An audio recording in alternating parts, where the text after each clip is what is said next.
Good evening. I hereby call to order the action session of the Board of School Commissioners for June 29th. Would you all please rise and join me in the reciting of our Pledge of Allegiance? Pledge of Allegiance, flag of the United States of America, to the republic for which it stands, one nation, under God, indivisible, with liberty and justice for all. Mr. Mulholland, would you please call the roll? Commissioner Arnold? Here. Commissioner Bentley? Here. Secretary Gore? Here. Commissioner Hoops? Here. Commissioner Moore? Here. Vice President O'Connor? Here. President Sullivan. We will now adopt the agenda for tonight's meeting. The agenda was reviewed on Tuesday and reflects any necessary modifications or additions. Reviewing the modified agenda, are there any requests for changes to the agenda as presented?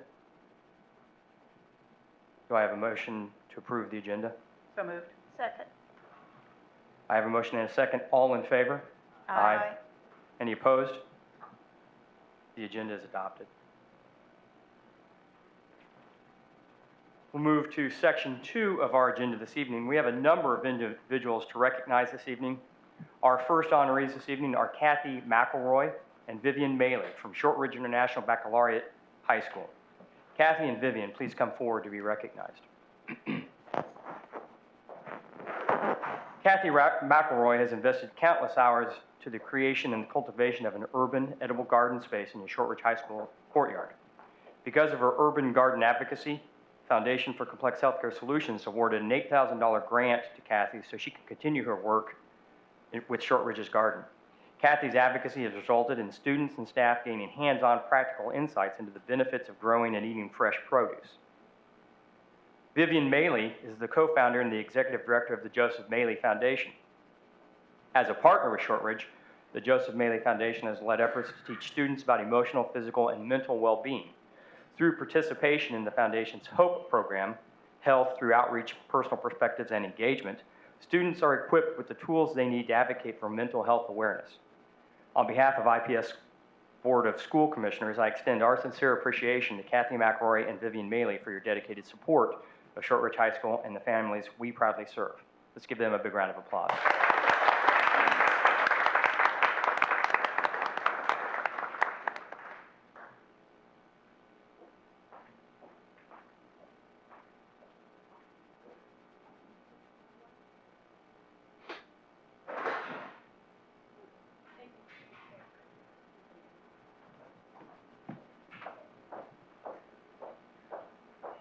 Our next honorees are Kim Schmidt and Benny Crawford of the IPS Center for Inquiry School 84.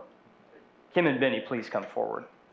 Since 2014, Kim Schmidt has been instrumental in organizing student-led middle school fundraisers so each middle school class can take an 8th grade trip to Washington, D.C. In addition to spending countless hours organizing the annual D.C. trip, Kim is instrumental in organizing a host of other school-related projects. Whether she is teaching students to plant flowers around the campus as part of a service project or ensuring the creation of the school's amphitheater, Kim's tireless service has enhanced the middle school experience for everyone at CFI 84. It is said that any job worth doing is worth doing well. Just ask IPS crossing guard Benny Crawford. Benny's infectious high fives and motivational well wishes bring a smile to everyone who crosses his path at the intersection of 57th Street and Central Avenue. He's been a staple there since 2014, regardless of the weather. This dedicated IPS employee rarely misses a day of work.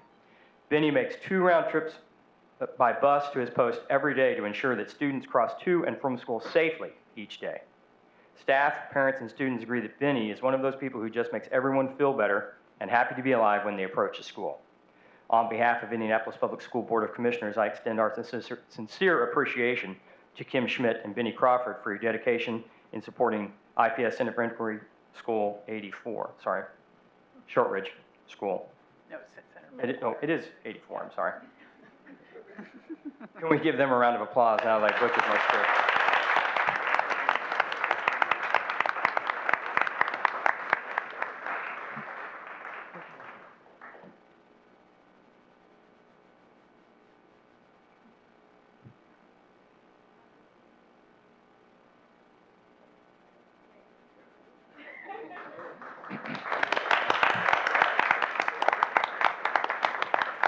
We have a few more special recognitions tonight. Commissioner Bentley, would you please do the honors? Nelson Mandela said that education is the most powerful weapon you can use to change the world. Tonight, the Board of School Commissioners wishes to recognize 8 individuals who have contributed to changing our corner of the world through their commitment to IPS and the students we serve. This is our opportunity to say how much we appreciate you for the contributions you have made to our district's success and for the countless lives you have touched through your long tenures. Retirees, as your name is announced, please come forward to be recognized for your dedicated service. After you have had your photo taken with Superintendent Farabee and Vice President O'Connor, please stay in place so that we can take a group photo. Tonight, we're going to recognize 8 individuals who have served IPS for more than 40 years. First up is preschool teacher Terry Brinkley. Here she comes.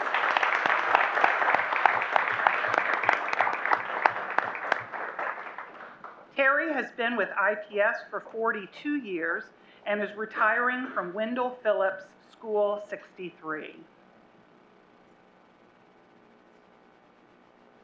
Next, we recognize social worker Donna Hindley.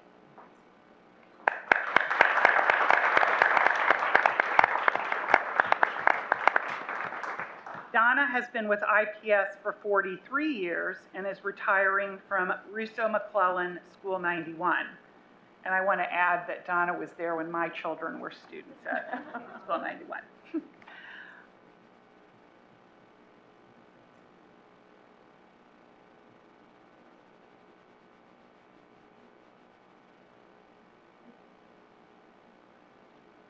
Next, we thank elementary teacher Loretta Houck. Loretta has given 44 years of expertise to IPS and is retiring from Seidner Academy for High Ability Students.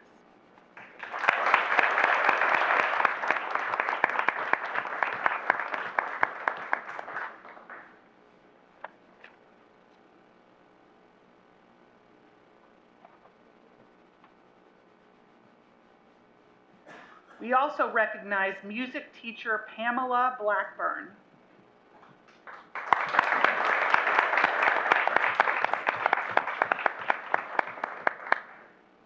Pamela has given 45 years of service to IPS and is retiring from Crispus Attucks Medical Magnet High School.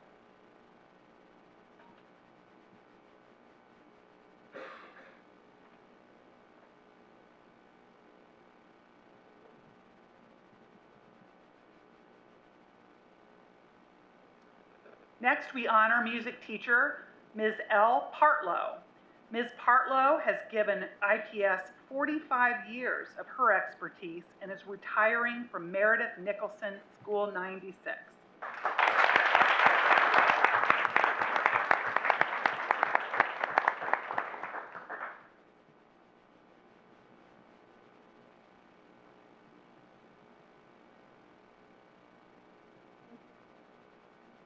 And next we recognize our final retiree in attendance this evening is elementary teacher Doris Wheatley.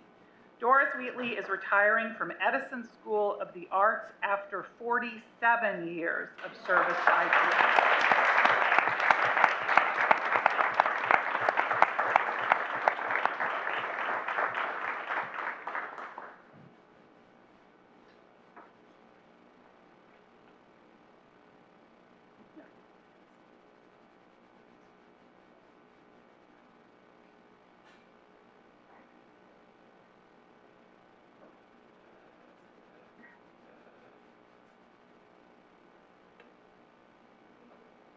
Unfortunately, not all of our retirees were able to join us this evening, but we do want to recognize their tenure and thank them for their service to the students and families of IPS.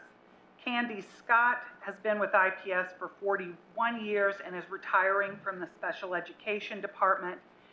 And Administrator Stanley Irwin is retiring from Arsenal Technical High School after 50 years of service.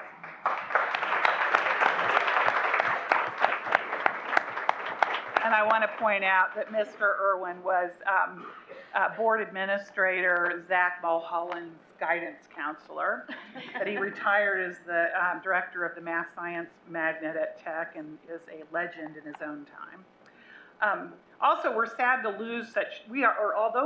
lose such dedicated staff, the Board of School Commissioners extends our best wishes to each of you as you enter this new and hopefully joyous stage of your lives.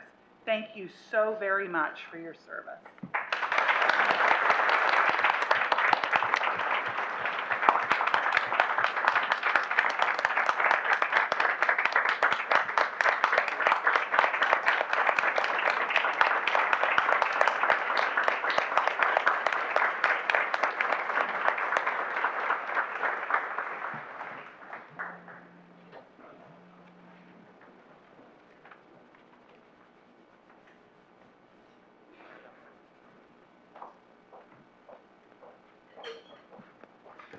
Thank you, and congratulations again to all of our retirees.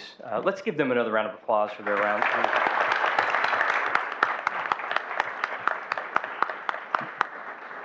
Moving on to section 3 of our agenda, does any opening comments, does any commissioner wish to offer comments as we open the meeting tonight? Thank you. We do have a number of individuals signed up to offer comment this evening. As all comments are related to recommendations regarding the high school closure document, we will receive those comments after the presentation to the board of the recommendations from the administration. And so the presentation will be given, and then we'll give everybody that signed up a chance to speak. I will remind speakers that you're allowed 3 minutes to offer for comment to the board. The timer will start. We have a timer that will be on the screen. And at the time the 3 minutes have expired, I ask that you briefly conclude your remarks. Comments should be directed to the board collectively, should be respectful, and should not address a topic that might be of confidential nature. I'll also remind speakers that while the board is happy to receive your comments, we don't and won't respond individually at this time. Proceeding to section 4, the consent agenda. The items included on the consent agenda were reviewed at our agenda review session on Tuesday and reflect all necessary modifications. Are there any questions about the items included on the consent agenda? Do I have a motion to approve the consent agenda as presented? So moved. Any comments? I have. On Tuesday, I gave a shout out to Trey Lyles, who donated $20,000 to the Tech athletic department, and a little bird sent me a little bit more information about Trey in case people don't know who he is. Trey is a graduate of Arsenal Technical High School in 2014, and he served as the team captain for 3 years there. He went on to play with the University of Kentucky, and then was drafted by the Utah Jazz, and he's currently playing for the Denver Nuggets. But you know, more local though, he runs his annual Never Forget Where You Came From inner-city basketball skills camp for IPS kids aged 10 through 16. And this 2-day basketball camp is free, and it's held at Arsenal Tech. And then on top of that, he's made this $20,000 donation to the school. So I just wanted to give a shout out to him. I think it's wonderful when you know, our alumni go out and do great things, and they come back and support the kids of the school and the district where they came from. So I just wanted to give him another shout out and thank him for his support.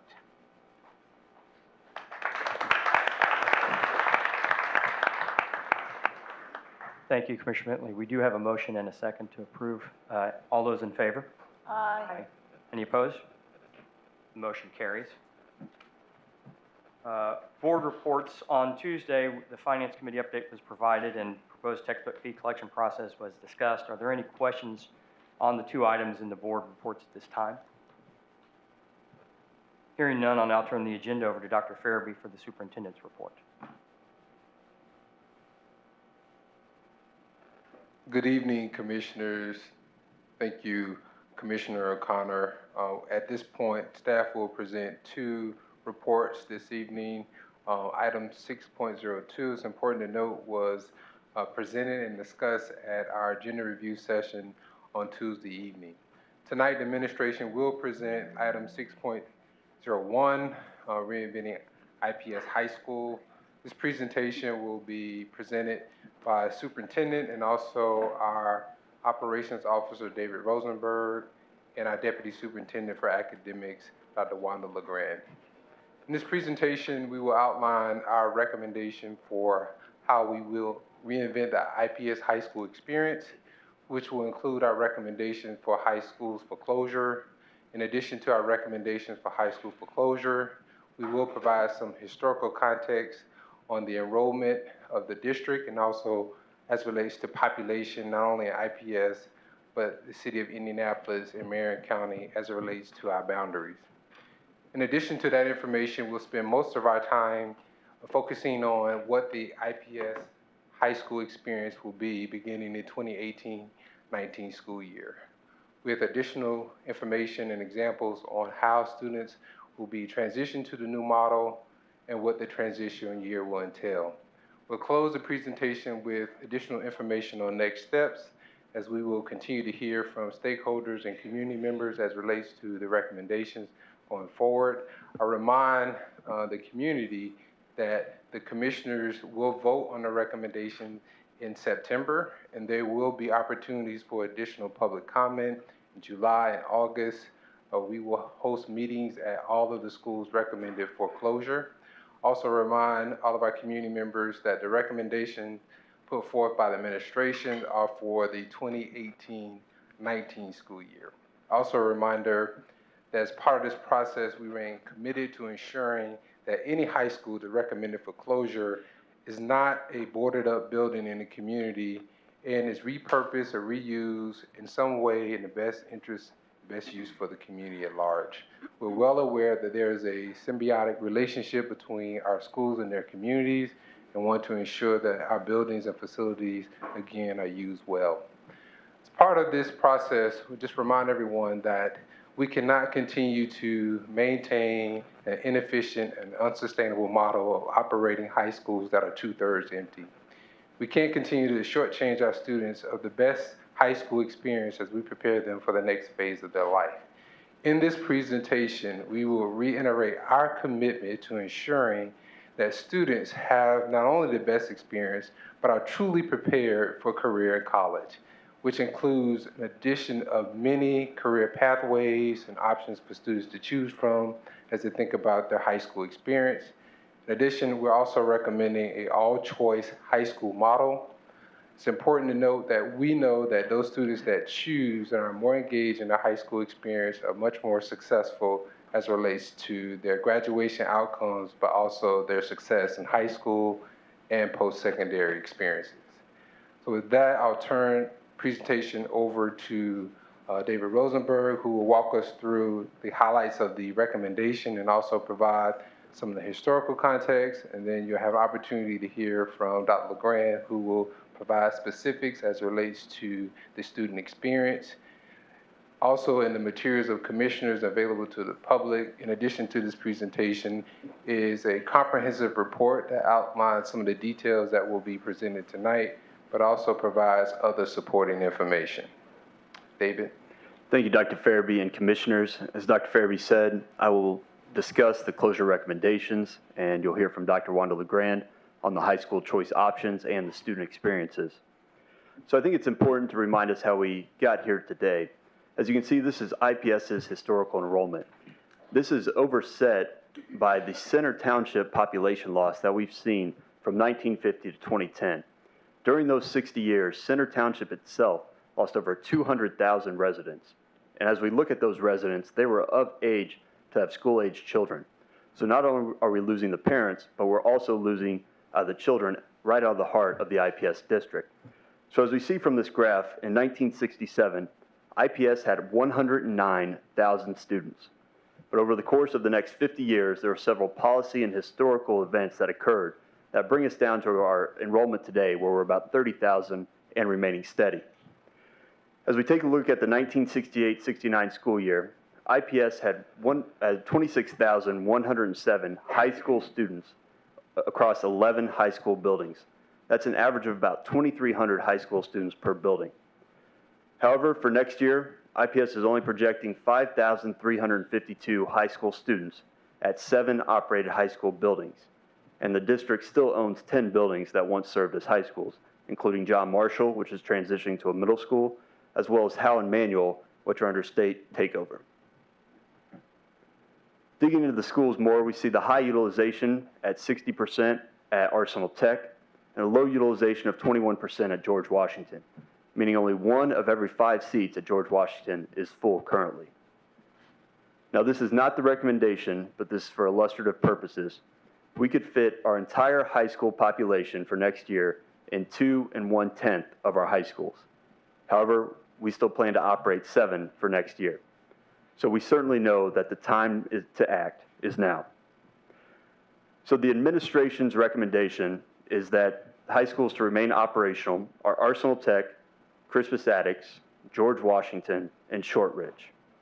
The administration is recommending the schools that no longer operate as high schools be Arlington, Broad Ripple, John Marshall, and Northwest. Also throughout this process and throughout the engagement with the community, we did a full review of our administrative buildings, and we recognize the need to also eliminate the use of our Forest Manor Professional Development Center and our Facilities Maintenance Division building at 16th and the Monot. For the reuse options of these schools, we recommend that Arlington be a 500-seat middle school, but it also have the opportunity to host an evening high school, again, from the feedback we received at the community meeting in that neighborhood. Arlington will also host Forest Manor professional development functions, as well as our FMD functions. At Northwest, the administration is recommending a 600-seat middle school, as well as the co-location of the newcomer program for new immigrants into the United States. The newcomer program is projected to have 325 students. It's currently located at Gambold Prep within LaSalle.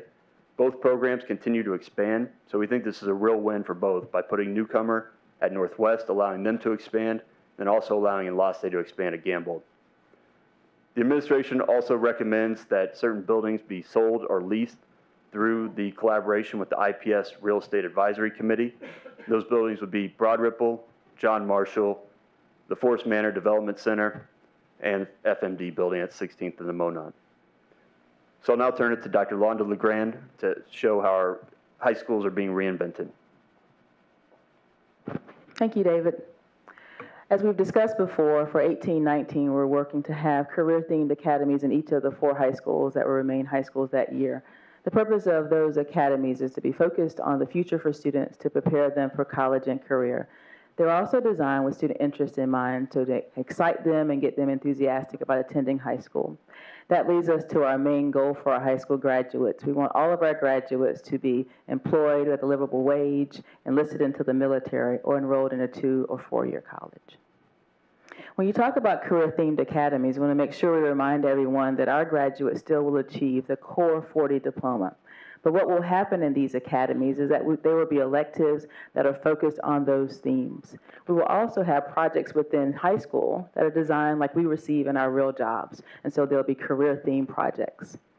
There will be experiences for them outside of the school day, so more internships, co-ops, and job shadowing, and also an opportunity to earn credentials while in high school. This slide lists the 7 proposed academies for 18-19: Health Sciences Academy, Manufacturing, Engineering, and Logistics, Teaching, Learning, and Leading, Construction, Engineering, and Design, Business and Finance, Information Technology, and the Military Academy. What I'd like to do in the next 2 slides is to talk about those 7 proposed academies and lay them on top of buildings. And so number 1 that was listed on the previous slide is Health Sciences Academy, and we would like to have that at Crispus Attucks High School. You will see underneath the Health Sciences Academy the listing of those pathways. And as similar to our presentation in May, we want to note those pathways that could lead to direct certification while in high school, and that's what the star shares. So the second one that we listed on the previous slide was Manufacturing, Engineering, and Logistics. We propose that that go to George Washington High School. The third was Teaching, Learning, and Leading. We also think that should be at Crispus Attucks High School. For Arsenal Technical High School is the 4th academy that we listed previously, Construction Engineering, and the Construction Engineering Academy, and underneath you will see its pathways. The 5th one was Business and Finance, that for George Washington. The 6th academy was Information Technology, or IT. that also at George Washington. And the 7th one that we're working with the United States Army on, the Military Academy. Once approved, we'd like that to be at Arsenal Technical High School. The next high school option that we're exploring for 18-19 are early middle colleges. We're looking forward to bringing that national model here to Indianapolis. And with this model, you place high schools that are early middle colleges on college campuses. So the difference between the two, in an early college, you start with 9th and 10th graders. And so these students would be on a college campus starting in 9th and 10th grade, but this is an exceptionally rigorous program. Those 9th and 10th graders take honors and AP classes as 9th and 10th graders, so that as juniors, sophomores, and juniors, they're already taking college classes. When they graduate from high school, they're able to graduate with a diploma, but also college credits. For 18-19, we're also pursuing an opportunity to have a middle college on some of our college campuses. The difference there is that students have classes at the same time. They have high school classes as well as college classes. They don't always start as 9th graders there. And it's also not as rigorous as an early college. For the next few slides, we want to talk about school building specifically, so you can see the school building with the options that will exist in 18-19. So we started on this slide with Arlington, which we are proposing to become a middle school for 18-19, but also the high school option that will be present at Arlington Middle would be the evening high school that David mentioned earlier. So for Arsenal Technical High School, we placed all of the things that currently exist there and the things for 18-19. So you notice at the bottom, the math and science magnet will stay. New Tech High School and Law and Public Policy are already there. Also, the Career Technology Center is already there. We are also inserted in there the Military Academy and the Construction Engineering and Designing Academy. So those are the new ones. What you will see over the right-hand side are the academy pathways, or the CTE pathways, where they're listed in every place. What you will notice will be different. If there's a place where a pathway is bold, that means that it's duplicated somewhere else. And those duplications occur because those programs currently exist. An example is the Certified Nursing Assistant that already exists at the Career Center, but it will also exist at the Health Sciences Academy because it fits in health sciences. But we didn't want to remove students from the CTC just to have them to go to ADDIX. But that's what the bold means. So the next building that we'll look at for 18-19 is Crispus Attucks. So we've listed the academies there that we mentioned earlier, just to have them aligned on this slide with the school in one place. So again, Crispus Attucks is Health and Sciences Academy, Teaching, Learning, and Leading, and then their pathways are noted. And for George Washington, in one place, you can see all of their academies, as well as their pathways, Advanced Manufacturing, Engineering, and Logistics, Information Technology, and also the Business and Finance Academy. For Shortridge, we have the IB program is still there, which is the IB International Baccalaureate Diploma Program. That's what's currently there. What we're looking to also add to that part, to IB, is that IB has an International Baccalaureate Career-Related Program.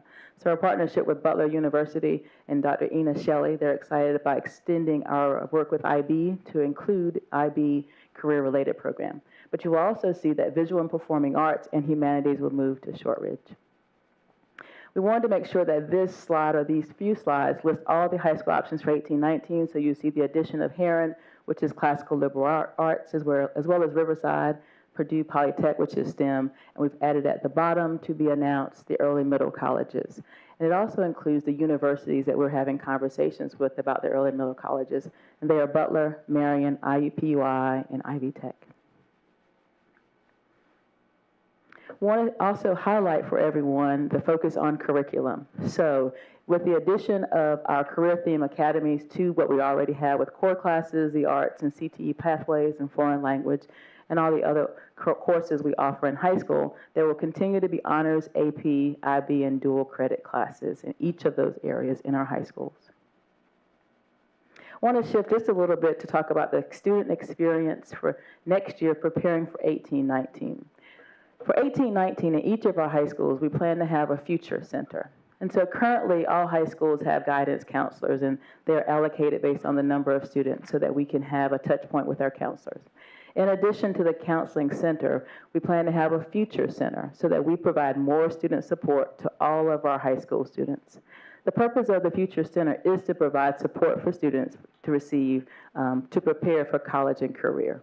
You'll see on the left-hand side the main goal, of course, for our graduates: enrollment, enlistment, and employment.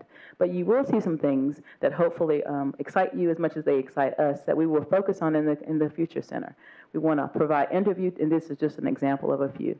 Provide interview tips to our students, help them focus on and help them support them through completing the FAFSA application, to have writing support. Our goal is to have a writing center in each of our high schools, similar to what we might have experienced in undergraduate school because of the importance of writing.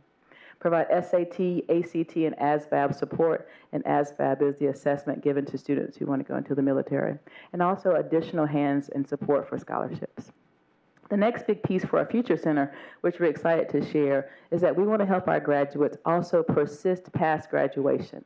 So not just to graduate with one of the E's, but also to be successful.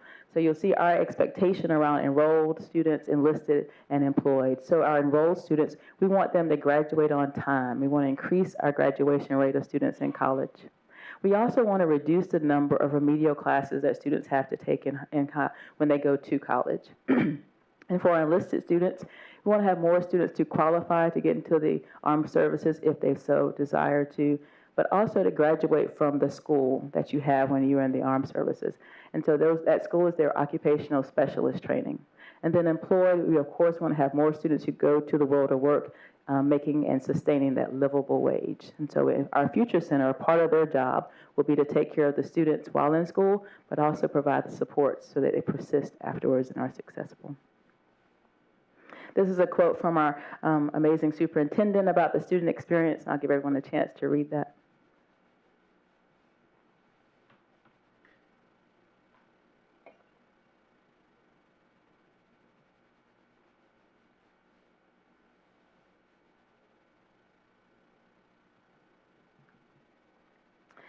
For our student experience, next year as we make this transition, it's very important that we think of all the students. And for us, we think about 8th graders, 9th graders, 10th graders, and 11th graders in the transition to the academies because this will be their world for 18-19.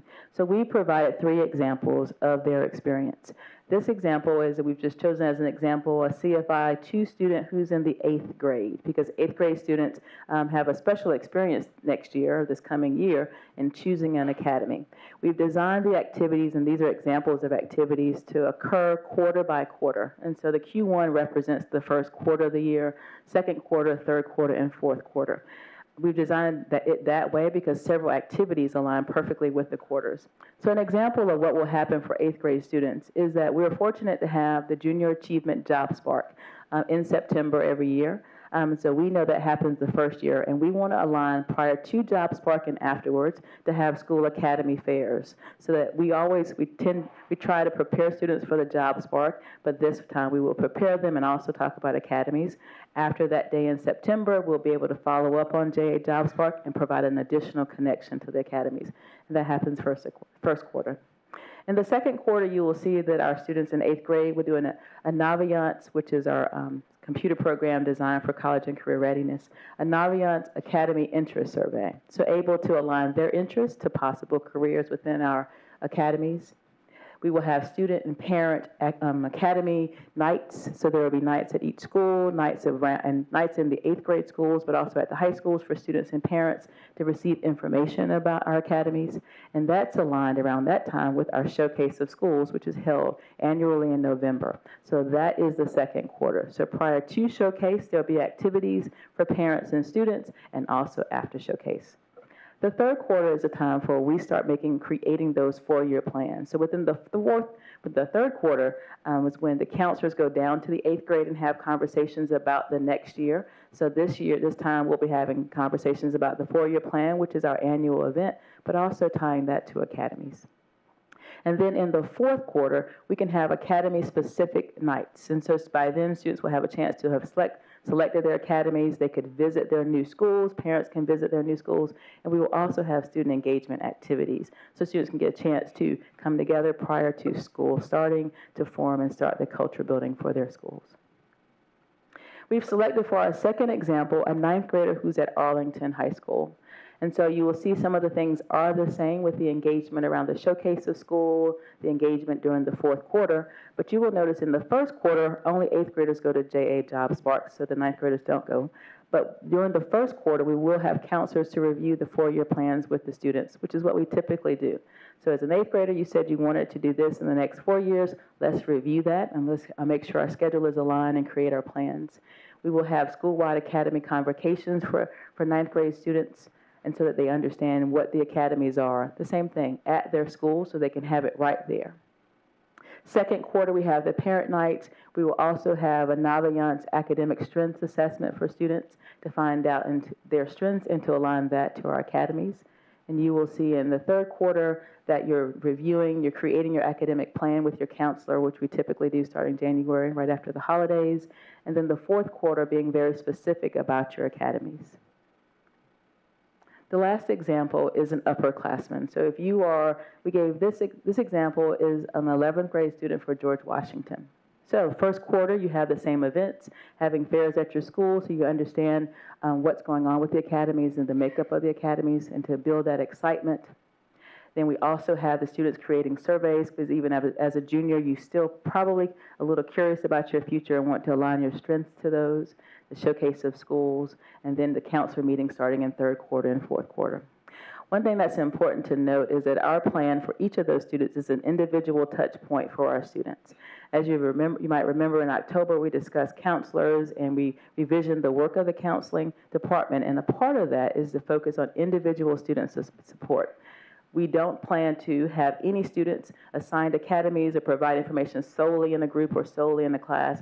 That's why I've often mentioned the one-on-one counseling conversations. We started one-on-one counseling with students approximately 2 years ago, and so this will be a continuation with that one-on-one conversation with students about their future and also sharing the information about academies. And so there are several whole group meetings with parents and students, but our purpose and our goal is to meet one-on-one with students in the end and their families to decide for their future. To guide our student experience, we've created a district transition team. And you will see the members of the district transition team, and we started maybe a few weeks ago to have those conversations and to create our plan. When I met with the team initially, I said our job is to make sure we dot every I and cross every T, and that when we miss an I, someone says, hey, you missed that I, or you missed this letter in the alphabet. And you'll see that our team is made up myself, the chief strategist, the police, IPS police is a part, the district AD, the parent involvement coordinator, our special education office is there, our ESL office is there, our student services officers and directors are also there. So that is our district transition team, and our goal is to talk about the transition. Yesterday we had a great conversation about enrollment. We know that next week we're going to talk more about enrollment. Manny, who's also a part of it, we keep adding to our team. So Manny, our transportation director, will also be a part, and he said, oh, when's my day? And so he's already requested his day the week of the 14th. We want to have those conversations as early as possible with the team so that we can make sure we dot all I's and cross T's. When school starts in August, we want to create school transition teams that will be similar to our teams. And you'll see the list of those proposed people, and they will also have students and parents. Our district student advisory team will be made up of students from the individual schools who become our district advisory group. And then our district parent advisory will be made up from parents from the individual schools. And then finally, you see another transition team that we want to develop, which is the district community and legacy preservation advisory. We heard from the community meetings a strong desire to make sure that we preserve the legacy of all of our high schools. And so that will be a separate advisory team that we will be able to gather feedback from. We believe from all of these teams that we will make sure that we create a comprehensive approach. Because even as I mentioned, the activities that we have planned, we can't think of it all, and we know students will ask questions and parents will ask questions, and we'll be glad to oblige them to make sure that as we transition, we've taken care of all of our students in IPS. When we traveled through the various community meetings, there were two subgroups that we heard a lot about. And so there were a lot of questions and concerns about our special education students. So our special education department wanted to make sure we addressed that as well specifically. Our special ed students, they will participate in everything that I've mentioned before and that we have planned for all students. But Brent Freeman and his team wanted to make sure that we've carved out very specific things that will happen with the SPED students, and as far as their one being the location of their programs and services, but also the special care and touch that will occur. So you'll see having conferences with parents about where the self-contained classrooms are, having family meetings in quarters 1 and 2, and then quarters 3 and 4 having case conferences. They want to make sure that those students receive all the supports, and students and families receive all the supports that they need. So they will have the same activities that everyone else does, but if you're a special ed student, you will have additional support. The same is true for our English as a second language students. So our English as a second language students will also participate in all the activities that we have slated for all students in IPS, all secondary students in IPS. But Jessica Fieser, who's the coordinator for ESL, has already thought about creating additional experiences for our ESL students. And you will see that she has planned to have field experiences at local universities. She also has after-school clubs currently going on, and they will have a chance for her to also share about academies, providing additional English language acquisition support, and college and career readiness planning. So many people are surprised to note that in ESL, they have college and career readiness coaches as well, so that they serve our ESL students with college and career readiness. She's been a full part of this implementation, and so her coaches are ready to serve our students too, with helping decide where they want to go next year. Then after-school parent and student workshops, as well as district leadership roles. So within our ESL department and our students, they have their own ambassadors. So she has a group of student ambassadors that she will empower and have them to also reach out to other students during this transition. There are two other pieces of the student experience that we want to make sure we highlight, and it's athletics and transportation. So David will do those two. As we reinvent our high schools, we also want to take the opportunity to try and reinvent our athletic programs. The national average for participation in high schools is around 55%. Currently, that stands around 21% in IPS schools. And so we think by consolidating our resources and putting more money into the athletic programs as well, we can give students the full high school experience and really make it something that high school students are encouraged about and excited about. We also don't want any impediments for our current student athletes as they transition from schools. If a student athlete is at a school that closes, there's no issue with them transferring to another school. We've already been in conversations with IHSAA and we'll continue to work with them. If a student is transferring from a school that's remaining open to another school that's remaining open, we'll have a district process working with those principals to make sure that student, again, doesn't reach any impediments as they work through that transition process. Also on transportation, there's a large opportunity as we move to an all-choice model in the district. As you can imagine, there could be some challenges as we move any student from anywhere in the district to any school and program that they want to go to, but we're excited by that challenge. So we're currently studying and talking to other districts who have already made this move, districts like Denver, Colorado, going to an all-choice high school model to make sure we're thinking about this in the appropriate way during this transition year. Also, based on board's comments and discussions, we're also exploring a later start time for high schools, which a lot of the research throughout the nation supports. And so again, our goals on a daily basis are to improve daily service to and from schools, reduce students' time on the bus, provide additional opportunities for extracurricular activities, and better serve our high mobility students to make sure they're getting to school every single day.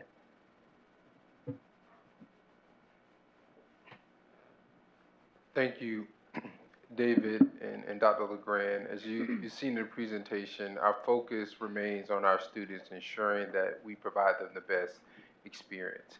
No longer will our high school students attend high school where the building is 2/3 empty, and there are empty hallways or wings of the building where there's no staff or students. In the presentation, it's important to know that we're creating a high school experience that provides our students the very best, but ultimately prepares them for career in college. Our strongest value proposition as we have shrinking resources is ensuring that our students are prepared for the next phase of life, that they're prepared to take care of themselves and their families. The only way that we can do that is build on the momentum that we have now with our progress, but ensure that we continue that and provide our students with counseling, support, and also provide them experience where they're not choosing their high school, or their high school experience is not driven by where they live, but what they want to become. It's important to note that we have momentum not only with preparing students for career in college, but students graduating on time, prepared for the next phase. Just 5 years ago, about 65% of our students were graduating on time. We're approaching 80%, and we're continuing to see numbers that we've never seen before as relates to students graduating on time And over 95% of our graduating class, when they walk across the stage, have a plan to either be enlisted, enrolled, or employed.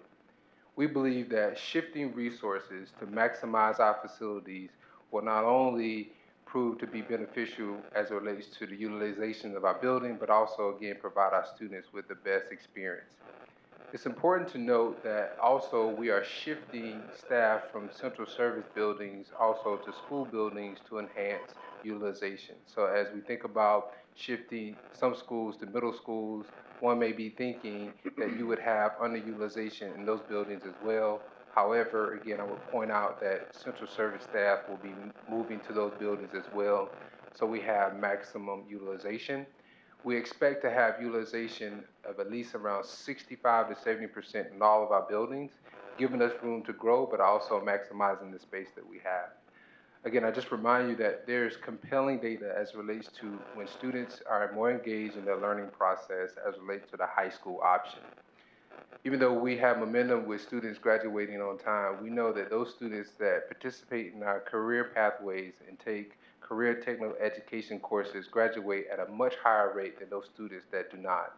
For example, our graduation rate for those students that participate in our career pathways is well above 90%. While we're pleased that we've grown the numbers of students that participate in those programs, we want to ensure that all students have that option and benefit. It's also important to note that those students that attend high schools by where they live compared to those students that choose their high school option, the outcomes are not the same. Those students that participate in our choice high schools have better outcomes as relates to graduation and also academic performance. It's also important to note that we partner with industry leaders and also our higher ed institutions to ensure that we've aligned our career theme academies and pathways aligned to high demand and high wage opportunities here in Indianapolis and also Central Indiana. So when our students graduate, we know and very confident that there's opportunities for them when they leave us. Again, we know that this is an emotional time and a difficult decision, but we believe that this is the best experience that we can provide for our high school students. As we think about next steps, I remind you that we will have community input opportunities in July and August at our board meetings, and we'll have opportunities for individuals to provide public comment. Again, I remind you that the board vote will take place in September. Let's move to the next slide. As we transition into August, as presented tonight, there will be a number of transition activities. We'll continue to engage staff, parents, and community leaders on our transition teams to ensure that all hands-on-deck approach is embodied as we prepare students not only for the transition year, but also for the 2018-19 school year. As relates to personnel, no personnel decisions will be made as relates to staff until after the board vote in September. We will meet with school staff at all of the high schools to outline the process for personnel to prepare for the 2018-19 school year. And as David highlighted, we'll continue to work with our real estate advisory committee to ensure that we follow our process of sale or lease of any of the facilities that have been identified as facilities to dispose of. So again, that is our timeline as it relates to what will occur over the next couple of months. At this time, we're prepared to entertain questions or comments from commissioners. Dr. Fairby, what we'll do is we'll now move to the public comment section, and then commissioners will ask questions after we take public comment. So I will ask Mr. Grammelsbacher if we can move the screens up. Mr. Grammelsbacher will read two names, the person speaking first and the person coming behind them, so that we can have them ready to go once the person speaking is done. I'll remind you, you have 3 minutes. The timer will be on the screens in front of you, and if you can, wrap up quickly after that 3-minute timer goes off. Mr. Grammelsbacher.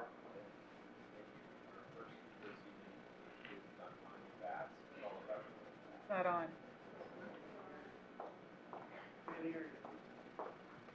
Tanya Bass is first, followed by Ramon Bass, and I'll work on my microphone. And please pull that microphone down to you. You have to put it back up for Ramon when you're done. Tuesday, I watched as parents, teachers, and community leaders expressed concerns over the decision-making process of the board. However, our concerns appear to fall upon deaf ears, as evidenced by some of the board members, body language, who look bored and disinterested. Ladies and gentlemen, I am an IPS parent who has one graduated honor student, one upcoming junior student, and 2 upcoming elementary students. So my concerns are not a conspiracy theory, nor is it a plea for the status quo. For at least 25 years or more, Arsenal Technical High School has offered nursing certifications, dual college credit opportunities, automotive training, internship opportunities, Project Lead the Way, engineering, and other student-centered college and career-ready programming. So it's exciting to see that the district is going to duplicate this model district-wide. On September 15, 2016, Chalkbeat published an article entitled, "A Military School in IPS, One Option IPS Officials Are Pitching." So this was right about the time the task force was wrapping up their report or compiling their report. Needless to say, the rebranding of IPS's existing programs into career academies so parents more clearly understand what IPS schools offer is a marketing strategy one would think the Public Relations Division would have come up with sooner. However, the Reinvent IPS school closing report is incomplete because it fails to address some key concerns which are not rhetorical questions, such as, what efforts have been made by the district to retain high school students that are leaving the district? Are the new programs that are being added to the 32 pre-existing programs with some duplication are going to be run under the control of the IPS school board, and if not, why? Will the new and pre-existing programs be adequately staffed with qualified teachers who are empowered to teach the curriculum instead of burdened with district reports, teaching to a test, or uncertain about job security? How do Heron and Riverside have designated enrollment boundaries near their schools, but the non-innovation schools are proposed to be choice schools only? How is it good to move children from John Marshall, then to Arlington next year, and then again to a high school the following year? Are the commissioners confident that the reinvented IPS will be competitive enough where parents will choose IPS over charter and innovation schools? And if not, why does IPS have a close connection to Enroll Indy?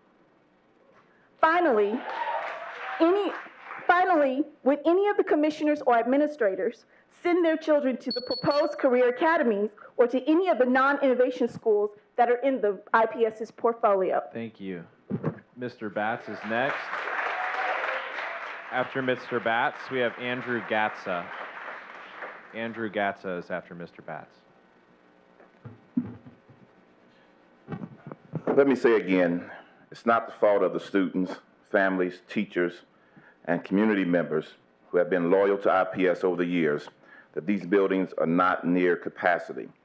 There have been a number of decisions which have caused a decline in enrollment not included in any report.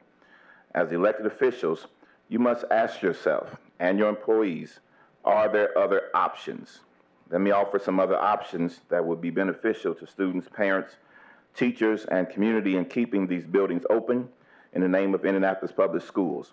The communities can be uplifted instead of denigrated by preserving the schools and adding services that make sense. One solution is partnering with senior citizen organizations, giving them the opportunity to use art, music, and other rooms in the building. This creates an opportunity for bridge building and strength in the neighborhoods. There are limitless possibilities using this solution. Another solution is allow space to utilize the medical centers for medical centers to utilize, which could be sponsored by our hospitals. Medical centers provide a convenient place where the community could go for medical treatment. When presented, it would be faster and less expensive, both for the community and for the healthcare system.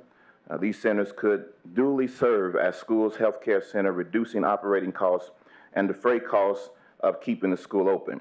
Another solution could be to bring back adult education programs in addition to evening school that's been proposed. This also develops school and community pride. I personally heard Commissioner Arnold say that closing schools tears a community apart. If this is so, then what is the board doing to ensure communities stay intact? Furthermore, the district has claimed that the 16-person task force appointed to create the facilities utilization plan played a very finite role in the current process, given that this report helped structure all the community meetings and the entire school closing process. It seems like the role was a pretty substantial one in framing and guiding the discussion. Since several concerns have been raised about community input on a selected task force and the limited scope of the report produced, have alternative partnerships with community groups been discussed? Would the district consider collaborating with a coalition of community groups who have clearly expressed interest in investigating these issues that will greatly impact the students, parents, and educators and a broader community? Thank you. Thank you. After Andrew Gatza is Christina Smith. Good evening. As elected school board members, you face difficult decisions. As elected officials, you literally hold the fate of our community in your hands in the form of your vote. The current school closing discussion is certainly one of those times. While the district continues to tout efforts of transparency and efforts to solicit community input, please listen to the IPS community that stands before you tonight and has expressed concerns throughout this entire process, indicating the contrary. While the district has hosted community meetings, numerous community members, parents, students, and teachers have felt the district has not listened. Community members have expressed concerns about the format of these meetings, stating how they felt not feeling heard or having their questions answered. Students, too, some of whom are here tonight, expressed concerns about these meetings. When trying to follow up with a question he felt wasn't answered during a community meeting, one high school student stated, quote, "With all due respect to the superintendent, it appeared he was completely unaware of my concerns than I even spoke at the meeting at all," end quote. While the meetings held specifically for students resonated a little better, some students again felt their concerns were brushed off and they were simply asked to endure yet another challenge posed by the district, making them lose motivation to attend school. Other students expressed concern that upperclassmen peers weren't even invited to the meeting at all. The staff meeting I participated in had a similar tone, in agreeing that action needed to be taken, but trying to clarify how this specific task force was charged with guiding the discussion. For example, my question was dismissed. Several staff members in attendance later commented how the district representative not only didn't answer questions, but was also rude about the whole process. Again, these are the meetings cited by the district as community input. As a teacher who experienced firsthand the district's lack of planning during the year of the state takeovers, I can tell you that the stakes are high. We cannot afford to get this wrong. Having nearly 70 students on roster in multiple classes is a dehumanizing process and a clear indication of a lack of respect for our youth, the majority of whom are children of color.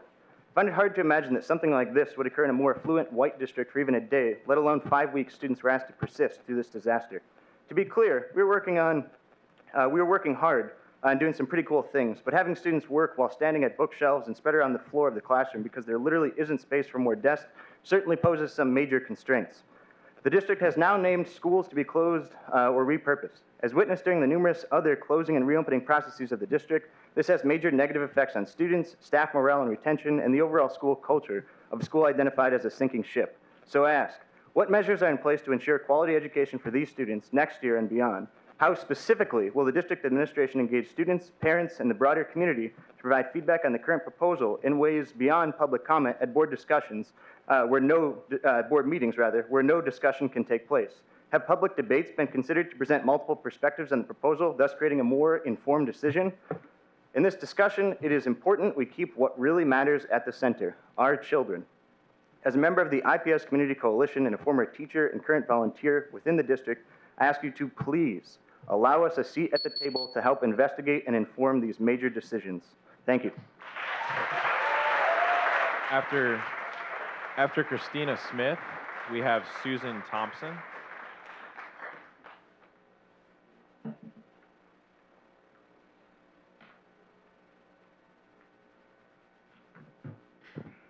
Good evening. My name is Christina Smith, and I'm a parent of 2 IPS students. What efforts have been made by the district to retain students that are leaving our district? Our district has an issue with retaining students at high school level. Students leave for township, private, and charters. Has there been any effort to survey families who leave as to the reasoning? What is it that they're getting at another school that they feel IPS cannot provide them? The families that I have spoken with are not leaving the district due to any type of programming issues. It's an issue with perceived school safety, culture, and climate. Why wasn't the Ed Center recommended for relocation? This building is in high demand area and could be a lucrative sale for the district. All of these employees can be moved to a school building. Very little remodeling or renovation would be needed. If a classroom is good enough for our students, it's more than adequate for employees. How specifically will savings from this process be utilized to help support our children? In the past few years, we have seen salaries increase here in the central office, including the superintendent's multiple times. We've seen an increase in the number of public relations staff. There has been a new Office of Innovation created. We have also taken on charter schools.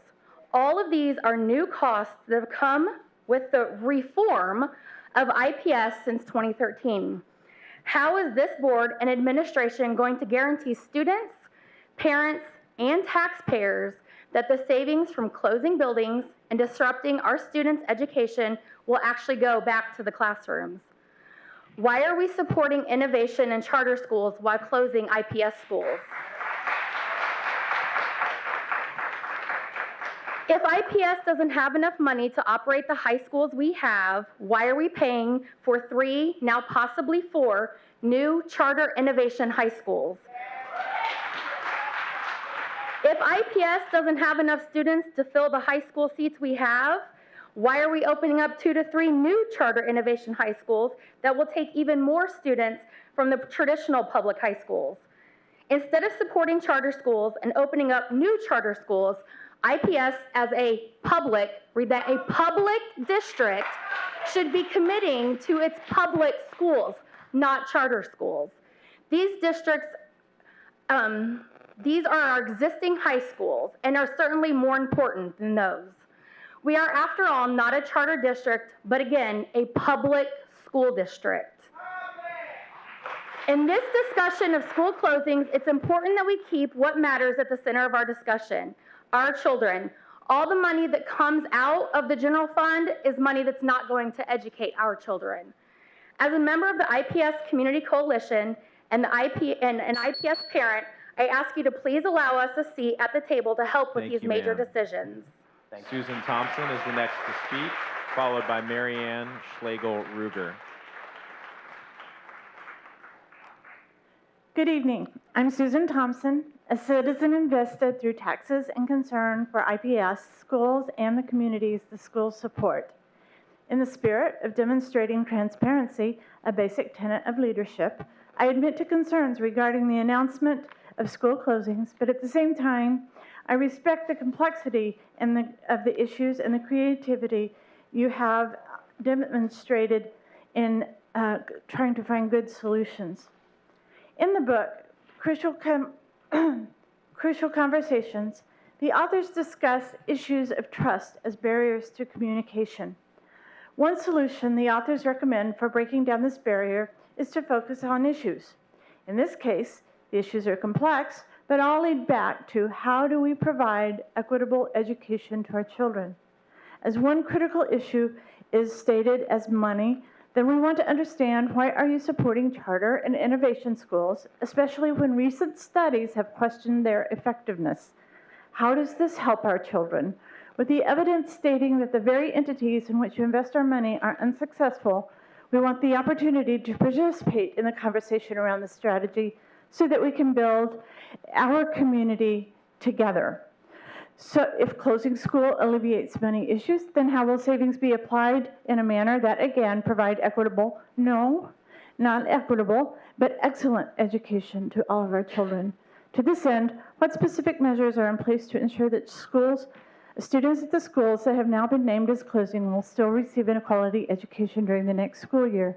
By engaging in conversation with an increased transparency regarding money from the district, we can build a sense of trust and hope for many discouraged and marginalized families and find truly creative and reinvented education strategies. So back to my opening statement regarding communication and trust. In your presentation tonight, you spoke to your communication plan with students and parents. I would encourage you, however, to consider who has not been included in discussion. Collaborating with community leaders and taxpayers beyond parents would offer hope for a cohesive initiative to build the entire community, thus providing for our children. The school system is not an island in a community.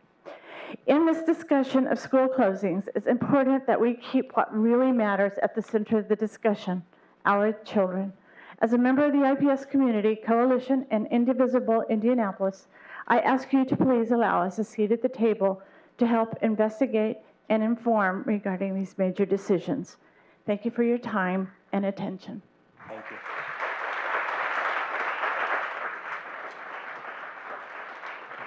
The next speaker is Mary Ann Schlegel-Ruger, followed by Jim Sherrick.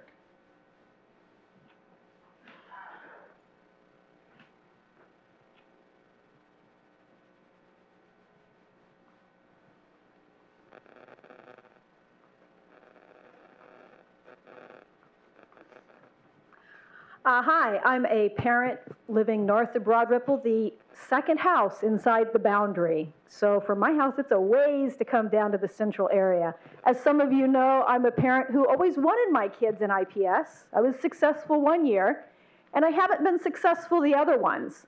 Things changed. Things changed that I didn't expect to change, suddenly, without any warning. That was before this board, and it actually was when we had, I think, one board member who was very helpful at that time, and thank you, Kelly. My other daughter, I could never get in. We just could never quite get through the lottery. A name got lost one year. Things happened. But I still want to be there. So let me share this with you, because you're good people. I know you want to do the right thing. Sometimes, like when you put middle school girls together at a slumber party, the group gets together and they do things they would never do individually. So think separately, but work together, okay? We'll see how much of this I can get through. IPS high schools are under capacity because IPS has made major changes to programs, staff, administration, and student boundaries or options nearly every single year of the 14 years we have lived nearby with school-age children. There has been no predictability in what would happen or could happen next, so no reason to expect that a program, school, or teacher would remain in place long enough for a child to actually enter and graduate from the same school. Add to that what seems like almost purposeful churn of students from one school to the next by the current administration, and IPS quickly becomes an option that's too risky to seriously consider for a high school student who has other options. If you are more interested in creating a low-cost, short-term workforce of teachers via conversion to no-union charter schools with 2-year temporary TFA teachers, than with building the stability that children and families need, and that I know that your children, if they're attending other schools, are getting, then this lack of enrollment is the result of that. It's not the result of anything else. The request by the community is not that nothing should be done, but rather that a new task force be named that actually reflects the community, rather than only the charter school, real estate development, and other interests with little local memory that form most of the superintendent-appointed task force. We need the local memory. A lot of you have it. Please use it. And to look at other options to closure, including placing not-for-profits or other community services or businesses within some of the spaces and buildings, a wing, a floor, to more effectively use and pay for the excess space until it's needed again. My major concern is that some of the buildings will just be turned over to charter schools, which will result in further erosion of IPS high school numbers and funding. I'm especially concerned with Broad Ripple. Will IPS invite Heron High School to put its third location there? Concluded, and we have several more speakers. Because Heron's February board minutes plan for a third location. Is that it? Thank you. Thank you. Thank you. Our next speaker is Jim Sherrick. After Jim Sherrick, we have Kent Springer, please. My name is Jim Sherrick. I've been a professor of education for 25 years, University of Texas at Austin, Texas A&M University, and now at IUPUI. During those 25 years, I have studied some of the best urban districts in the country. Unfortunately, IPS is nowhere near being one of the best, despite all the fancy slide presentations. All the time I have been watching the IPS process, I've been thinking about what the best districts would have done compared to what's being done in Indianapolis. The best would create a citywide task force that included a broad range of community voices. They would have not started the process with the solution already in hand. They would be open to what had emerged from the task force deliberations. They would have thoughtfully considered several possibilities. They would have used research on what worked and what didn't. By the end of the process, they would have developed a community-wide buy-in for the solution that the task force thought was best. Almost the opposite of best practice has been done in Indianapolis. The process has been insular and limited.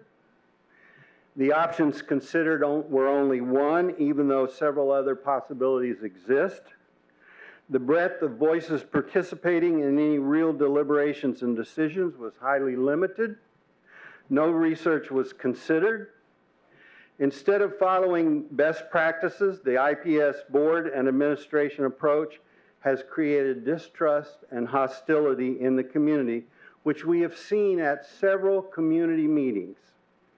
The reason, in my view, that we are now in this bad situation is that the board was not elected in a truly democratic election. Except for Elizabeth Gore, the school board was bought by Stand for Children and Mind Trust spending over $1.5 million over the past 3 elections, much more than was ever spent before. While Stand for Children and the Mind Trust act like they are local operations, they are actually following a national model being applied in 35 other urban districts and being funded by the same wealthy individuals and organizations from across the country. This model includes innovation schools, enroll Indy-like operations, the favoring of charters over traditional schools, and support for white gentrification. All with the goal of turning our children into sources of profit. Basically, a board focused on profit over children leads to ignoring whatever the community wants. Basically, those who bought the school board are getting what they want, while our children and our community suffer. Thank you. If I were a board member and my board seat had been undemocratically purchased by a flood of big money, I would be deeply ashamed. Thank you, sir. Your time for this evening has expired.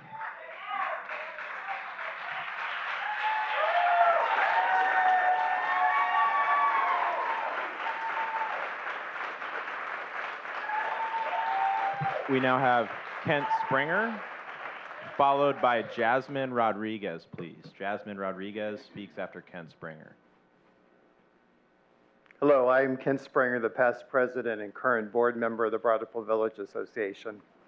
Here to represent the residents and businesses of Broad Ripple Village. I'm also a graduate of Broad Ripple High School and a retired director from AT&T who has always lived in Broad Ripple. While the Broad Ripple Village Association understands the IPS recommendation to close Broad Ripple Magnet High School, we believe that as the district and the board evaluates options for future use of the facility, it's essential that the facility continues to be used for public educational purposes. We also strongly believe in community input and involvement throughout the process. It is imperative that the Broad Ripple Village Association, and thereby the community, have an opportunity to help shape the facility's reuse, which we strongly believe should remain scholastic and community service-minded. Maintaining a school within village boundaries will increase resident retention and raise the profile of Broad Ripple among potential new residents moving to the Indianapolis area. We believe that without a viable neighborhood-based high school, long-lasting community development and sustainability is unachievable. For over 130 years, in addition to providing public education, the school has opened its doors to the community and invited us in for special events, performances, sporting events, and community gatherings. The Broad Ripple Village Association endeavors to partner with IPS to find a future use for the school facility. The school building is an essential part of Broad Ripple's infrastructure, and we feel it must continue to serve as a hub for learning and community growth. It is particularly important to preserve this facility as a hub for education, art, and community gathering. Such uses are non-profit-bearing ventures. If the building is simply sold, no such facility will be built in its place to ensure these important community activities have a continued home. Superintendent Farabee indicated that he will involve the community going forward in this closure process, and the Broad Ripple Village Association wishes to be closely involved to ensure the Broad Ripple High School facility continues to serve as a public scholastic community resource. We thank you for this opportunity to speak today. Thank you.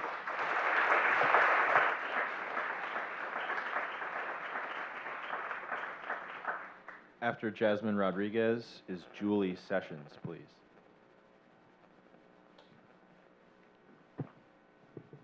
Hello again.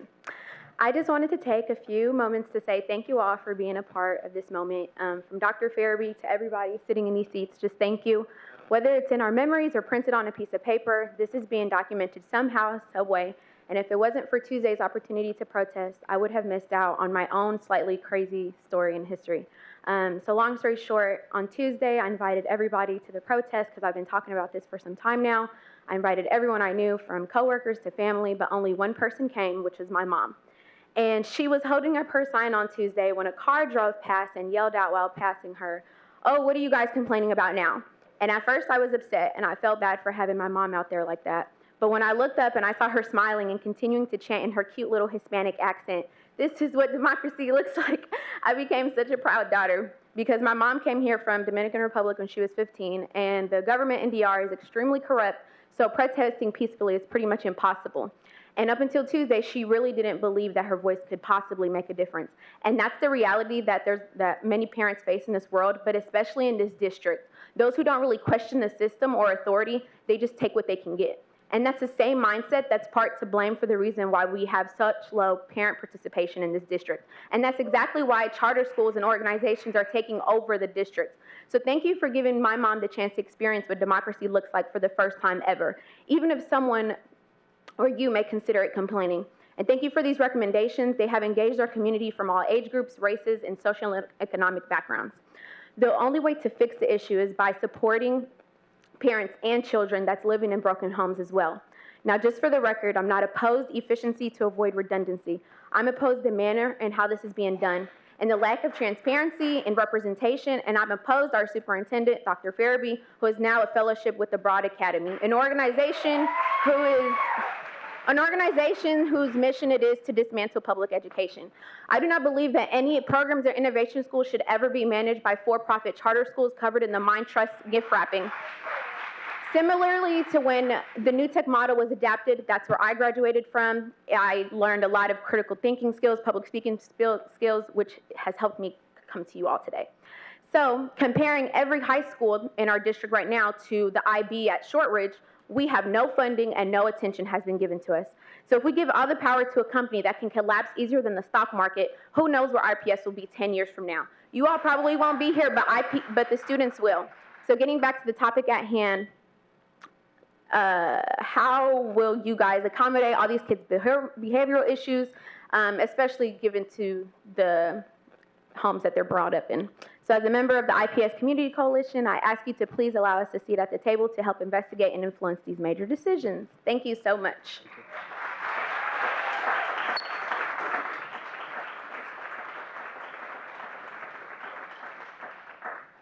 After Julie Sessions, we have Robin Hughes, please. In my class, I don't start until all eyes are on me to ensure engagement. I respectfully ask the same of you so that I know that you are as engaged with me as you want students to be, or at least look like you are. Good evening. I am here today both as a teacher and a concerned citizen of Indianapolis. I am very shocked that Northwest is on this list. Within 3 years, the staff and administration have been able to positively change the climate and culture, leaving the East Side High of IPS label behind. We have hit 7 of our 6, 5, 10 goals in the past 2 years. 3 years ago, we increased the graduation rate from 58% to 61%, 73 the next year, and by the end of this summer, we will have surpassed the district's goals of 76% to 77.3. We have won 2 national awards in 3 years, the Samsung Technology Grant of $20,000 written by our computer science freshmen, and the National Athletic Trainers Association Safe Sports School Award, the only IPS ever to get the award. We have had an increased participation in athletics, winning several titles. Even if I weren't a teacher, I'd question why a school that is increasing in success is being closed. Our principal just earned congressional recognition from Andre Carson, African Educator of Excellence, was a Hubbard Award semifinalist and CLD Educator of Distinction. Here in IPS, we are the Statue of Liberty of public education. We take the tired, the poor, the huddled masses, and anyone else. What is often forgotten is the last line of the inscription, "I lift my lamp beside the golden door." We have those doors, not painted gold, but I will go paint them if it would make you realize that being a student at Northwest has become a privilege.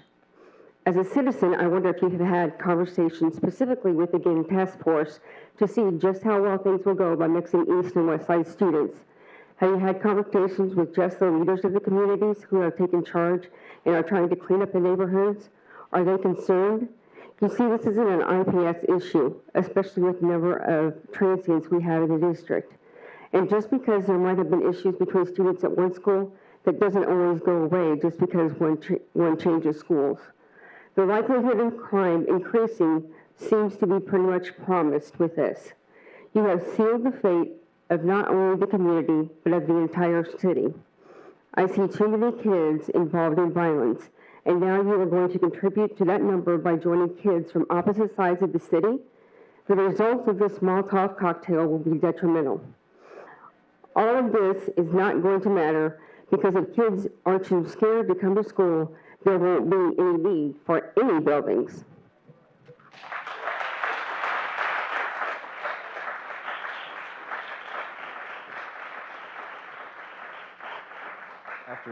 After Robin Hughes, we have Yvette Coleman-Forrest. Good afternoon. I stand before you on behalf of the 379 members of the Indianapolis Alumni Chapter of Delta Sigma Theta. We have adopted Northwest High School as our school. We not only provide mentorship for those young ladies, we provide uniforms for those who cannot afford them, and we have also dressed in excess of 40 young ladies to attend the prom. To see the smile on their faces when they're all dressed up and they know that they have the dresses, they have the accessories, they have everything they need to experience that one night, because if we didn't provide it, they could get the ticket but maybe not afford the dress. It's mind-blowing. We mentor them on etiquette. We are saddened by the fact that you're going to be closing the high school. We have served over 300 families with our toy drive and our resources, and we would look for other opportunities to help them, but you have not called us to the table when you made this decision. So please include us in your further discussions so that we can see how we can help not only these schools to become more prosperous and to help these students gain, but to be there to provide a face, someone that they can call on when they're in need. Thank you.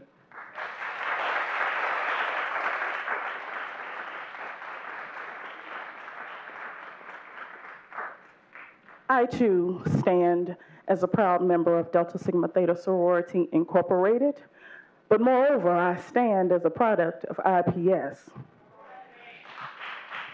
As I heard the news on Tuesday, the tears welled up in my eyes. I am a proud Arlington Golden Knight, class of 1988. We have listened to what has been stated here today, and granted, you have a very weighted decision to make. We understand that. We further understand that this is a fully charged and igniting topic that we're dealing with here tonight. But we want to also ask the question, since this has been brewing for several years, at least 20 years, was this not purpose by design? Couldn't there have been something that could have done before we reached this point in time. I know as a graduate of Arlington High School, our name has been mentioned several times. We've been sold back to the state. We've been on the chopping block over and over again. And now here we are again. So as a proud Golden Knight, I think that it is necessary for me to let you know on behalf of all of the alumni students of Arlington High School, we understand it's not right, but it's okay. As long as the doors are still open, the spirit of the Golden Knight will live. We are Golden Knights, which means we understand the purification process. We are being purified for this very great moment that we stand here today. Our Alumni Association is doing great things in the community of Devington, and we will continue to do so. Regardless of the name that is on the building that sits at 46 in Arlington, whether it's a middle school or whether it's a high school, the spirit of the Golden Knight will live. We will continue to rise as the phoenix continues to rise. We will continue to be that great beacon on the east side that gives light in the darkness. We will continue to uplift those that need to be uplifted. You do what you have to do and what you feel is necessary, because we know that's what you're going to do anyway. But the fact of the matter is, be it Arlington, be it Broad Ripple, be it Northwest, we have been here before. We understand what it means to stand and to fight. We further understand what it means to get on our knees and pray. We ask that you would do the same thing. Get on your knees and pray. Are you actually doing what is right for the students, or are you doing what is right for you? Thank you.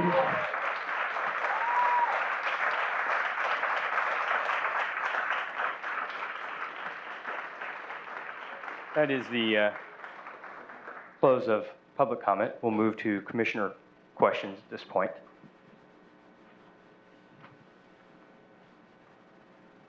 I had a couple Commissioner questions. Bentley? I just had a couple questions to start with for Dr. LeGrand. You talked about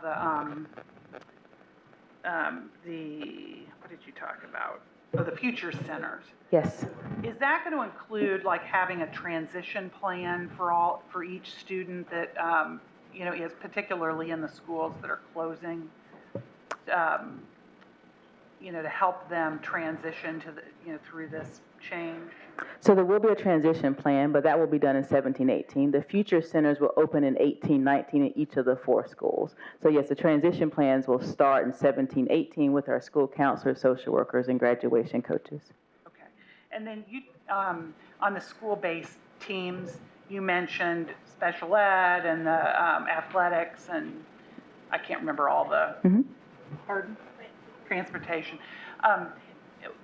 How are we incorporating teachers in this process, and are we going to have like some kind of professional development opportunities for the teachers so they understand what this transition looks like, so that because they're on the front line with the students and are probably in a position to help with this transition, and I just wondered what our plans were for involving them so that they can help their students. Great idea to add them to the team. Mindy Schlegel, our HR department, has created specific plans for our staffing. What we also found is true is that that our teachers really want to have professional development. So an example is when we transitioned to middle school, we offered middle school professional development. So the same thing will happen for the transition for the high schools, is that we will offer professional development for teachers. One, and as an informational session, so there'll be informational sessions for teachers on each of the 7 academies, but also professional development for teachers who want to explore based on their core area. For instance, I was a math teacher, so I could attend sessions about engineering and how to incorporate that into my core classroom. Okay. So there's 2 things that'll be going on.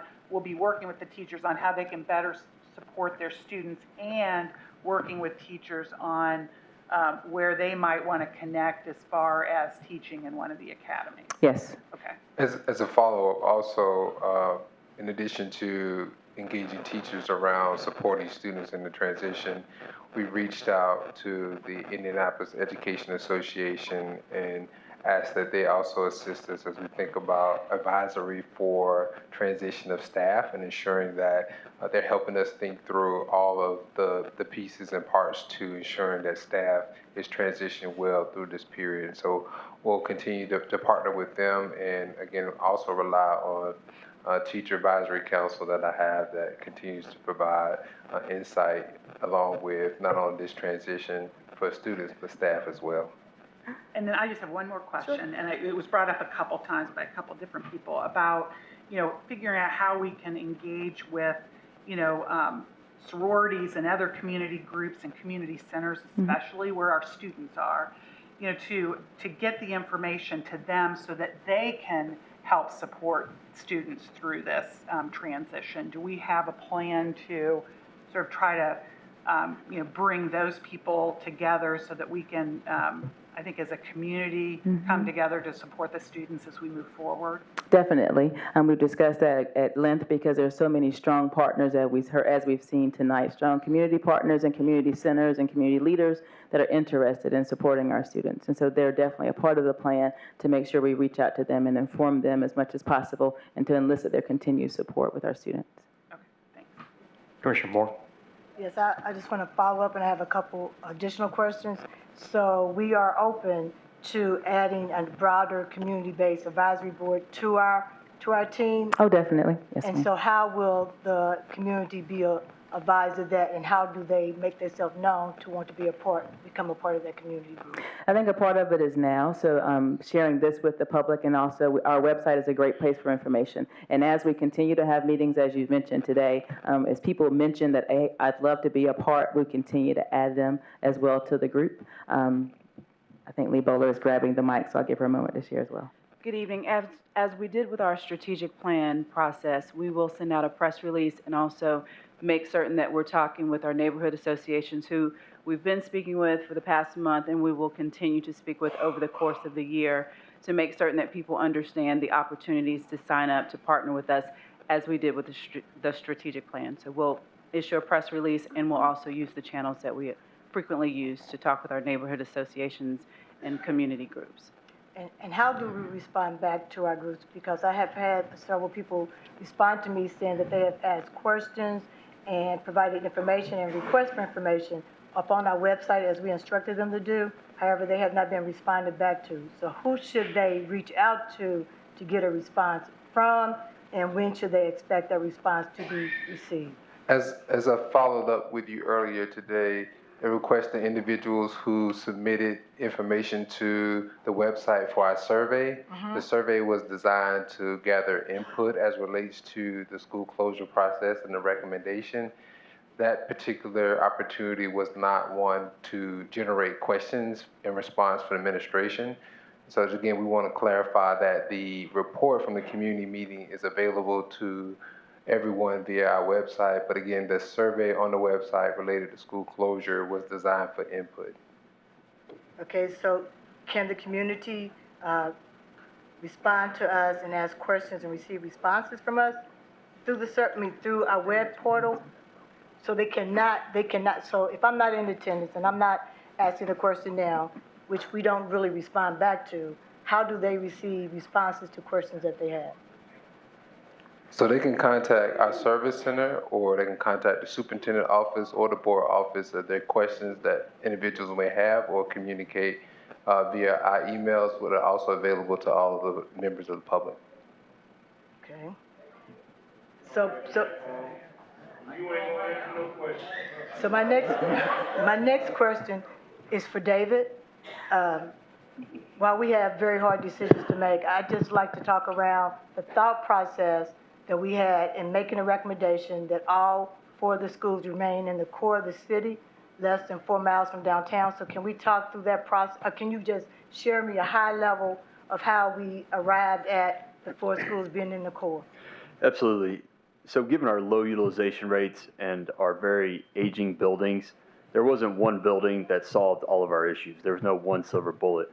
So the administration looked at almost a dozen different criteria that was a true balance of each of the schools to make this recommendation. So that ranged, as detailed in the report, everything from operating costs, transportation costs, to bonds on the building, athletic facilities. The one prevailing one that kept coming through was geography, especially as we moved to an all-choice high school district. Obviously, currently today, we transport students all the way near Beech Grove, that live near Beech Grove, all the way up to Broad Ripple. We understand that's a long bus ride for folks. That's a very expensive bus ride for the district. And so by moving to all choice, the geographic preference certainly played into that for our transportation times. But again, overall, it was nearly a dozen criteria that were balanced for each of the buildings. Commissioner Gore. This question would be for Dr. LeGrand. Talking about 8th graders, I have a real problem because they're going to be the ones that we're going to be looking to fill our high schools. Are we going to do the same with them, with counselors, making sure that they make good career choices, starting very early with that, and keeping up with the fact that sometimes, just as in college, things change and they might want to change their minds, but somebody is there to guide them, to make them aware of the Century 21, the kinds of programs that they can get in that will make them successful? Yes. So the plans that we have for our 8th graders, we understand that's a very important time in their lives, just in general, but also academically in making their choices. So the counseling support that we discussed from first quarter through fourth quarter, specifically designed with them, starting with their own counselor, because they've developed relationships with their counselors. They'll get a chance next to have two working with them, their current 8th grade counselor, as well as the high school counselors coming down and having conversations with them. So in the 8th grade year is a great time to have that transition. They have their counselor they've been with, but also the high school counselors work together with the 8th grade counselors to provide supports for students during that transition year for 8th grade students. So it is one-on-one with them as well. And to follow up with Commissioner Moore, I think it's real important that we get their parents involved early, because that's so important to keep our children interested in our schools. I agree. We also think that it's important to start earlier than 8th grade, so there'll be conversations in 7th and 6th grade as well about those, especially in 7th grade, having conversations about the future and college and career, which happens now, but we will weave into that conversation information about our college and career programs. Our Naviance program starts the exploration about college and career really in 6th grade, so our 6th grade students can go into Naviance, them and as well as their parents, to have conversations about college and career readiness. 7th grade giving even more information, so by 8th grade, you're not surprised or shocked. That information started a few years ago because of the work with JA Job Spark. We wanted to prepare our students prior to 8th grade for that wonderful event that occurs in September. So the conversation started as early as 6th grade about college and career. Commissioner Hoopson, can I make sure the commissioners speak pretty closely to the mic so everybody can hear the questions? I wanted to understand better the transition process for students affected with high school closure. Mm-hmm. If I'm a 10th grader and my school is designated to close, what does that look like in terms of the selection process of the school that fits me? Great question. What we've created and what we're doing now is sharing our selection process and the recruitment process with our transition team. So we're gathering feedback from them. Then we'll gather feedback from the student advisory and the parent advisory, and of course share that with the board. We want to make sure that the selection and the recruitment is what our families and students really want to have. And so we're designing that with all the voices in mind. And so we started that conversation with the district transition team actually on yesterday in our team meeting. And so we'll continue to discuss it. We'll gather feedback, and as soon as school starts in August, we create the parent advisory, the student advisory, and the school transition team to make sure we get their voices in the selection as well. We know it's not something that we should do ourselves, just by ourselves. So each high school that is affected will have its individual community focus advisory team made up of parents and so on, or are we talking about one large group? I didn't understand. So all of our high schools will have a school transition team because we know this is a transition for all 7 high schools, not just those 4. So each of our high schools will have a transition team because even if you're George Washington, you see the experience for them. They get an opportunity, if you're a George Washington student, to be able to go to the other high schools as well. So each high school will create a school transition team, And from those school transition teams, we will form the district student advisory and then the district parent advisory, but every school will have a school transition team. So essentially, the process can look a little bit different depending on the community need specific. Yes, and so if the schools individually have specific things they want to happen just for their schools based on their conversations with their stakeholders, we'll be happy to support them. But we know it's important for every school to create their own, as you mentioned, based on their individual needs. I have a separate question. I don't know if I can move on. Go right ahead. Separate from this. I wanted to understand you reviewed the sort of the early middle college. I wasn't too clear how the difference. Can you review that again? Between early and middle college? Yes. So nationally, an early college, where both of them, the similarity is they're both on a college campus for the national models for early and middle. The difference between the two is the early college is typically a college experience that is much more rigorous and fast-paced because the students, as 9th and 10th graders, take honors and AP courses. And sometimes students take honors in AP maybe sophomore, junior, or senior years in traditional high schools. But for an early college, they take it honors in AP their 9th grade year, 9th and 10th grade year. And then by their junior year, they're taking full college courses and also in their senior year. So it's an early start to college for those students. Nationally, the middle college also happens on a college campus. The students take classes, they'll take high school and college classes on the college campus. And so if we were a junior, for instance, you might have high school classes that are on the college campus taught by high school teachers, but you could also have college classes that you attend at the same time. So the middle college is a little bit of a hybrid of traditional high school with college courses as well. But the students in both models graduate from high school with college credits on their transcript that can be used at the same school if they choose to stay there. If our early college is at Marian University, students could have those credits at Marian if they choose to, or have those transferred. The same thing for Ivy Tech or IUPUI or Butler. Those are the schools we're having the conversations with. So yeah, we don't have one yet, but those are the conversations we're having with those specific. Yes, with those schools. Commissioner Arnold. The plan looks very involved, and I know that it's a year off the actual implementation. I'm a little nervous about next year and how do we ensure we're not going to lose excellent building leaders and excellent teachers because of people being nervous and not knowing. Can you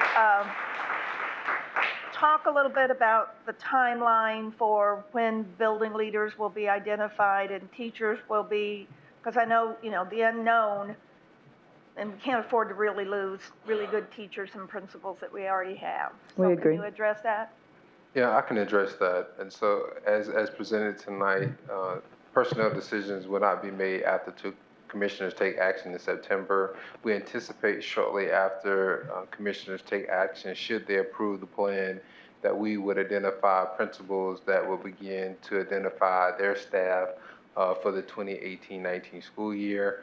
One of the conversations we had relates to the 17-18 school year with the Indianapolis Education Association, and Tina Algram, who's a part of the association, had made the suggestion, as we were also planning to offer some type of incentive to staff as well as they stay with us in the 2017-18 school year. So we're working through logistics on that. We'll also have something similar, I anticipate, for administrators as well. And again, we'll continue to work with our teachers to ensure that they understand the process, and we continue to recognize the loyalty of our teachers who continue to stay with us and serve our students. And again, as soon as the board takes action on the recommendation, we'll be in a position to have further detailed discussions with school staff at all of our high schools. Thank you. Thank you. Commissioner Bentley. I just had one last question that I forgot. Are we going to allocate resources to the school transition teams for events, for want of a better word, to get students together? We're going to be combining a lot of schools. I mean, we already know where some of the programs are going to go, and so if those students are, for sure going to move with their program, figuring out, I'm just throwing things out here. It might sound corny, but, just going to Kings Island together, or having, a pizza night at the school or something so that we're getting students together so they can get to know each other?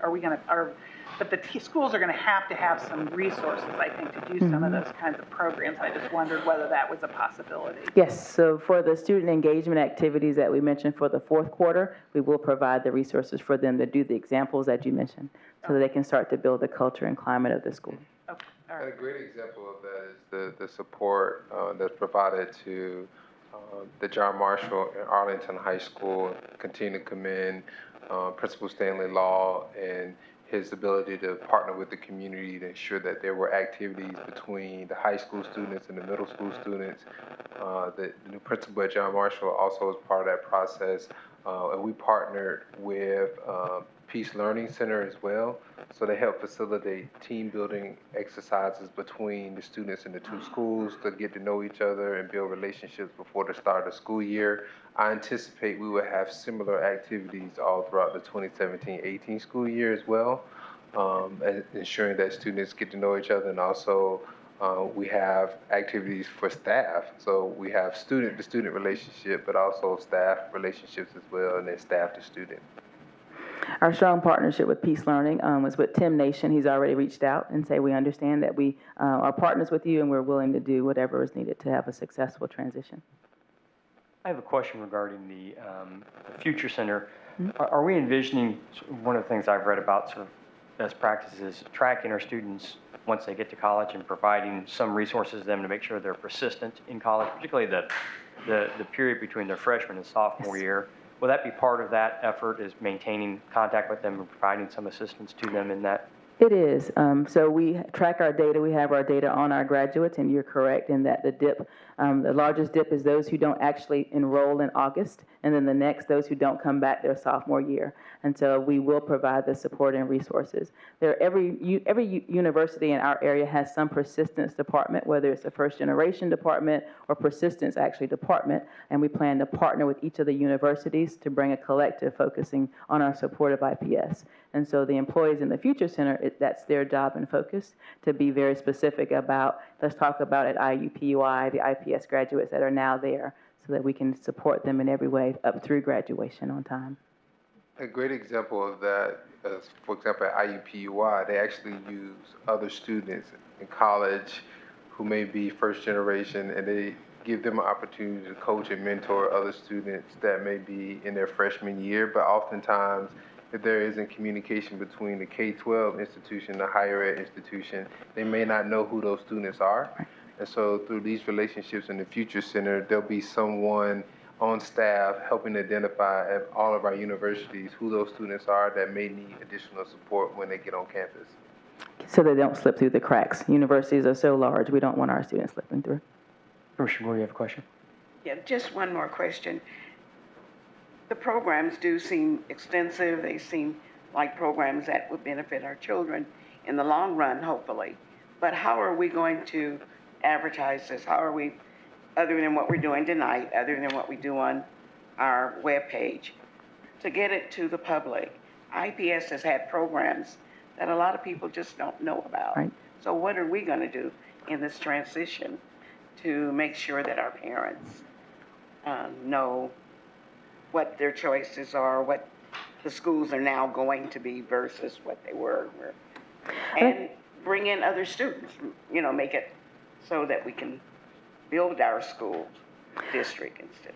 Great idea and great questions. We've been planning for a while since we started the process about academies. One, having very detailed information about each academy ready to share and creating very intentional meetings. And so as you mentioned, having these conversations and meetings at schools, but also having the meetings in the community centers, in the neighborhoods, and all around the city so that we can have small group conversations with parents and also with other leaders in the city. Our churches are very supportive of our families and our students and having those meetings there. So our plan is to inundate the city with the promotional materials, and our PRD department does an excellent job with that, and to create very small group and intimate meetings and as well as large meetings so that we share this information. So the information will happen at school, and we're easy to manage that day because that's our day, but also in the evenings and the weekends, having meetings that share this information with families, having opportunity for them to ask questions of us, for pastors to ask questions, and youth leaders to ask questions of us, community center meetings,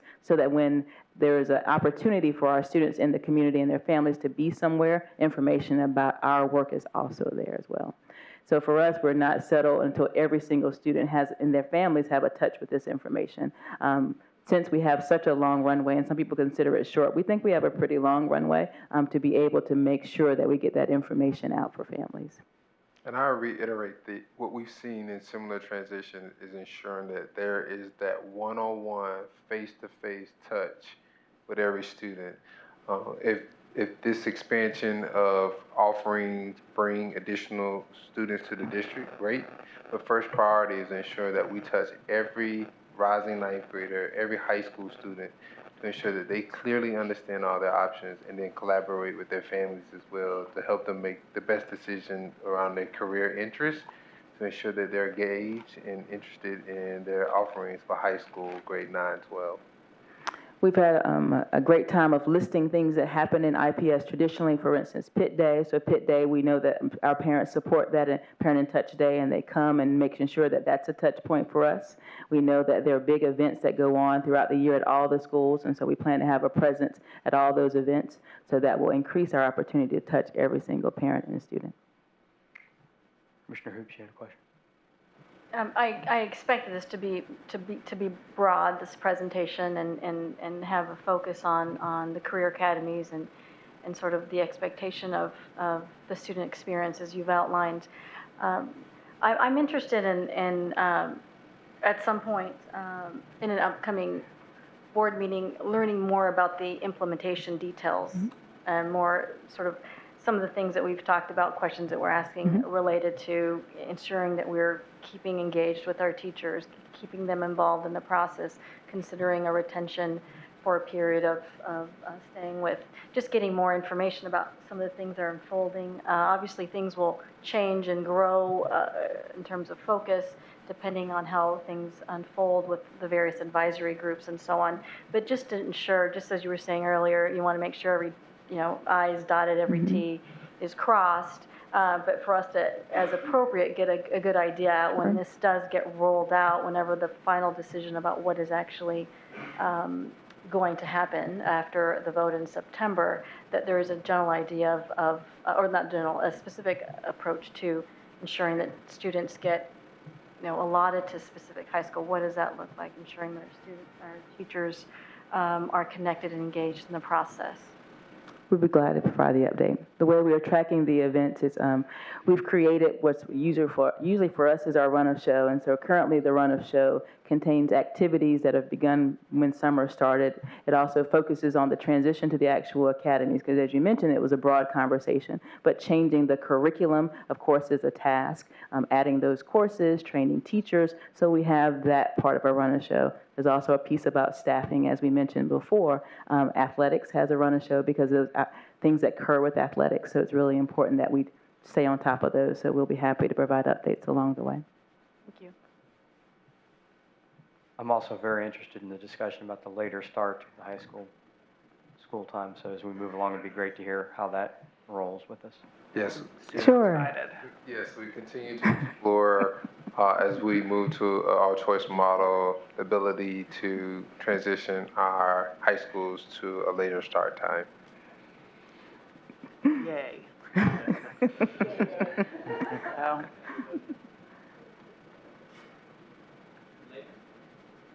Thank you. Thank you.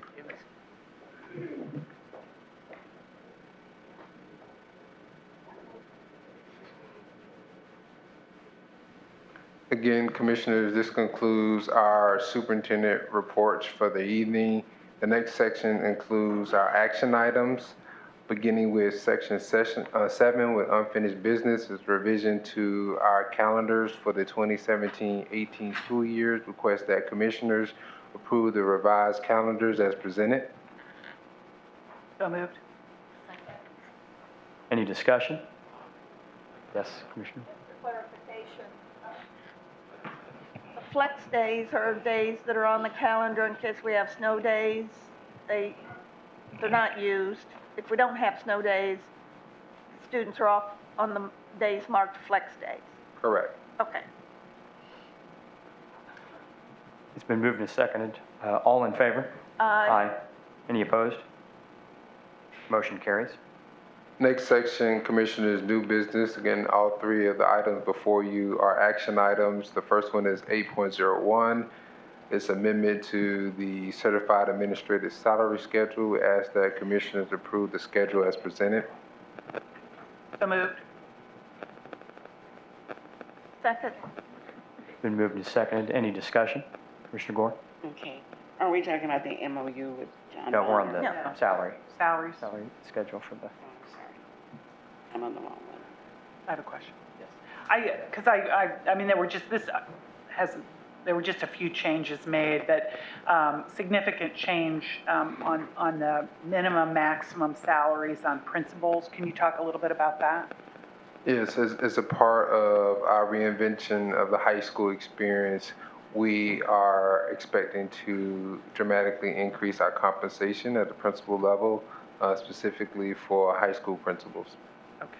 And will that be based on, I mean, I know there's a lot of criteria that go into how much an individual makes, but will part of it be based on the size of the building? Yeah, the enrollment of the building, the offerings, and always the credentials of the applicants will be considered as their salary is determined. Okay, thanks. It's been moved and seconded. All in favor of the motion? Aye. Any opposed? Next action item is 8.02, requesting that Commissioner approve the resolution authorizing administration to execute a memorandum of understanding and data protection agreement with the John Bonner Community Center and other projects to partner and govern the Indy East Promise Zone project. Request that Commissioners approve resolution number 7749 as presented. So moved. Second.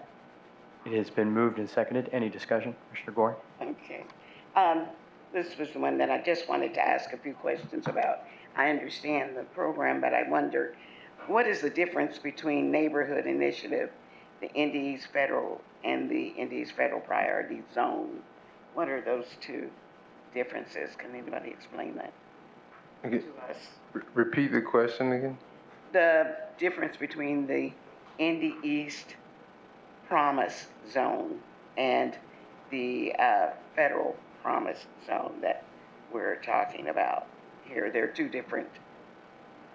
It says it two different ways. Gotcha. So there are different designations. So there is the recognition of the local Indy East Promise Zone. However, we partnered with the Bonner Center to achieve a designation of a Promise Zone, which makes us eligible for federal funding or gives us priority should we compete for any federal grants as well.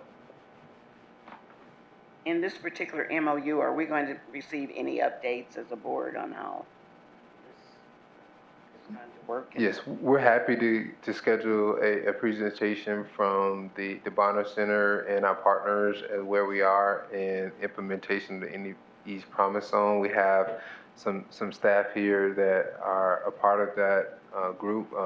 Our representative has been Tricia Fry, and she continues to work with the Bonner Center on the implementation of the Indy East Promise Zone.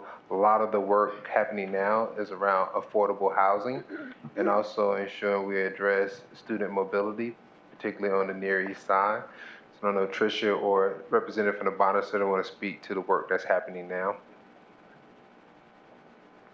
Hi, my name is Melissa Benton. I'm the Community Development Officer at the John Bonner Neighborhood Centers. A lot of the work that we're doing now around our education initiatives and as part of the application that we'll make to the federal government for the Indy East Promise neighborhood is around School 15, Thomas Gregg Neighborhood School, and the Innovation Network School were there, and providing housing for families of that school to ensure that families that attend that school have stable housing that is in close proximity to the school. Is this any way connected with the education zone that's also, I think it's in the Martindale-Brightwood area? It is not. So we work very closely with Martindale-Brightwood. Geographically, they're located very close to us. And we have staff that sit on that committee, the education zone at Martindale-Brightwood. Part of the application that we're going to make to the federal government for the Promise Neighborhood Initiative will include parts of Martindale-Brightwood. And so we're working very closely with them on that.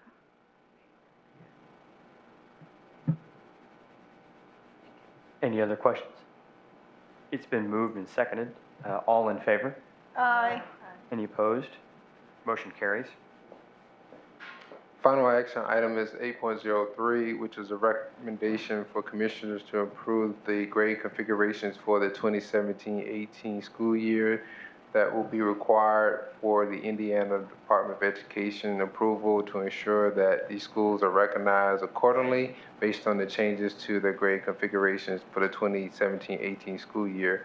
Ask that commissioners approve resolution number 7750 as presented. Second. It has been moved and seconded. Any discussion? Mr. Bentley? We're not changing any names of schools, are we, in this one? Is that something we've correct. already done? No, we're not changing any names. Okay. These are all changes to grade configurations. Okay. All right, great. Thanks. Any other questions? It's been moved and seconded. All those in favor? Aye. Aye. Any opposed? Motion carries. We are at the closing comment section. Does any commissioner wish to offer closing comments? Commissioner Gore? I think what I'd just like to say this evening is thanks to the community for coming out and being interested in the IPS, being interested in what the IPS board is doing and the decisions that we're making. I want to say that this is a hard decision. It's not one that any of us I know take lightly because it affects our children, and it's due to the number of children that it's going to affect, like over 5,000 children in our school district. It just doesn't seem at this time that it would be to our advantage to make sure that we keep 7 schools open. So it is a hard decision.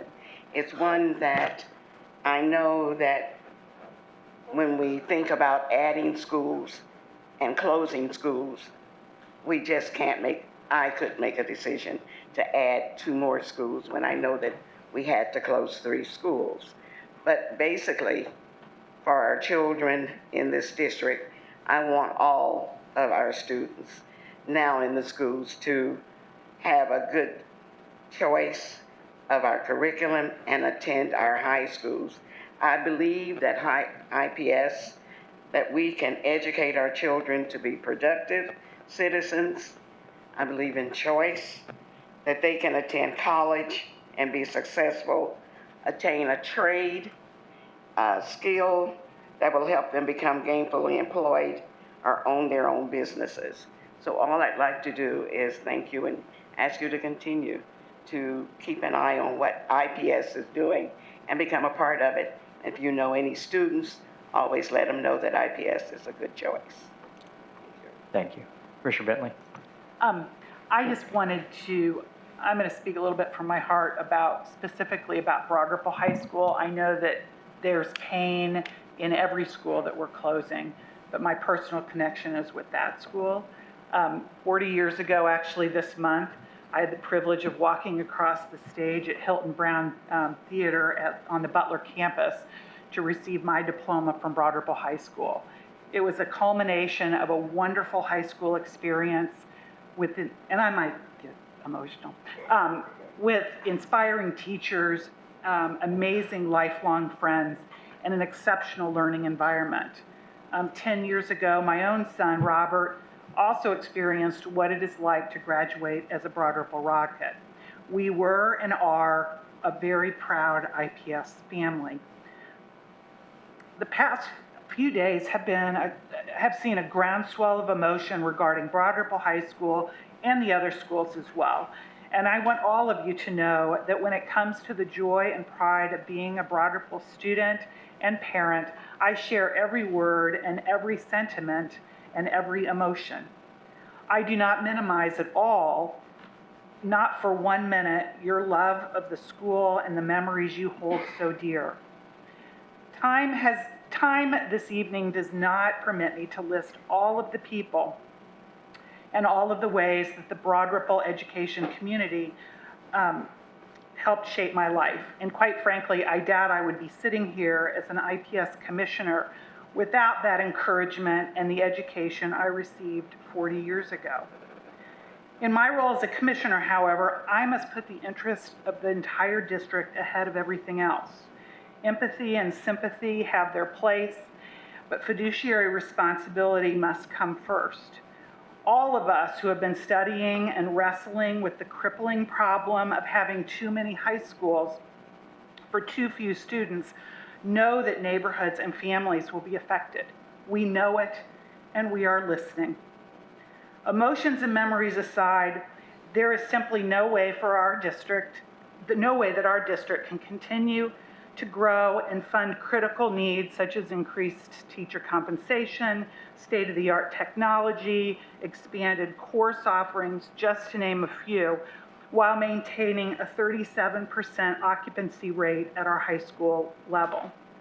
It's 2017, and in an environment of reduced funding from the state and federal government, and with less than 25% of our students, less than 25% of the students that we had a generation ago, I can't allow sentiment to overrule my duty, not only to the district today, but our leadership and our students in the future. We must use our scarce resources to support the education of the students we have, rather than buildings we don't need.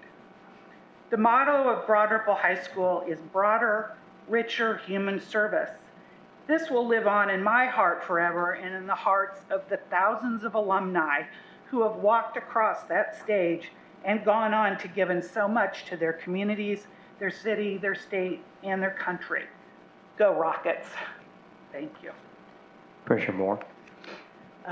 Just like Commissioner Gore and Commissioner Bentley has stated, these are very, very hard decisions that must be made. I often ask myself over and over again, had I known that these were some of the decisions that we were going to have to make, if I could have truly said that I would have continued to run. And then I come back with the answer has to be yes over and over again as we look to seek and develop a new system for our children. I've heard many times over the last couple of days and over the last couple of months that we're not listening, we don't hear, we don't care.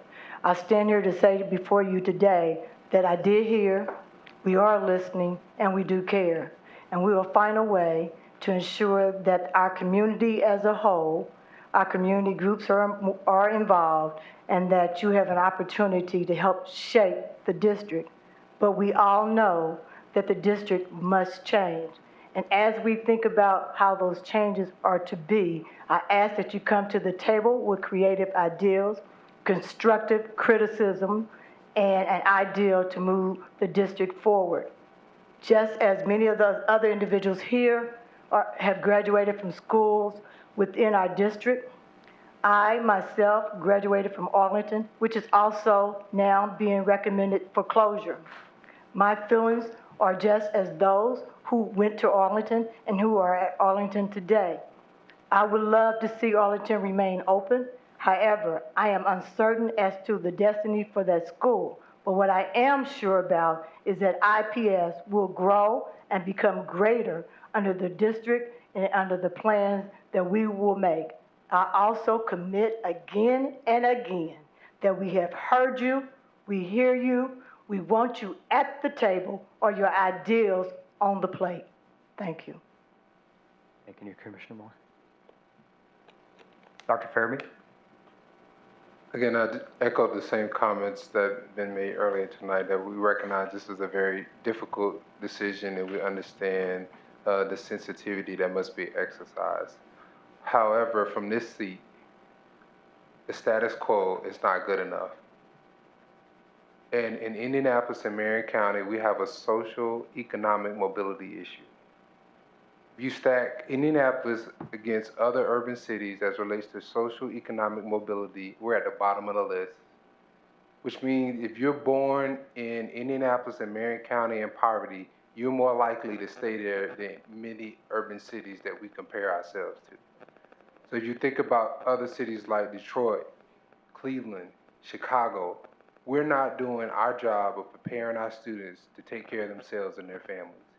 We cannot continue with the status quo.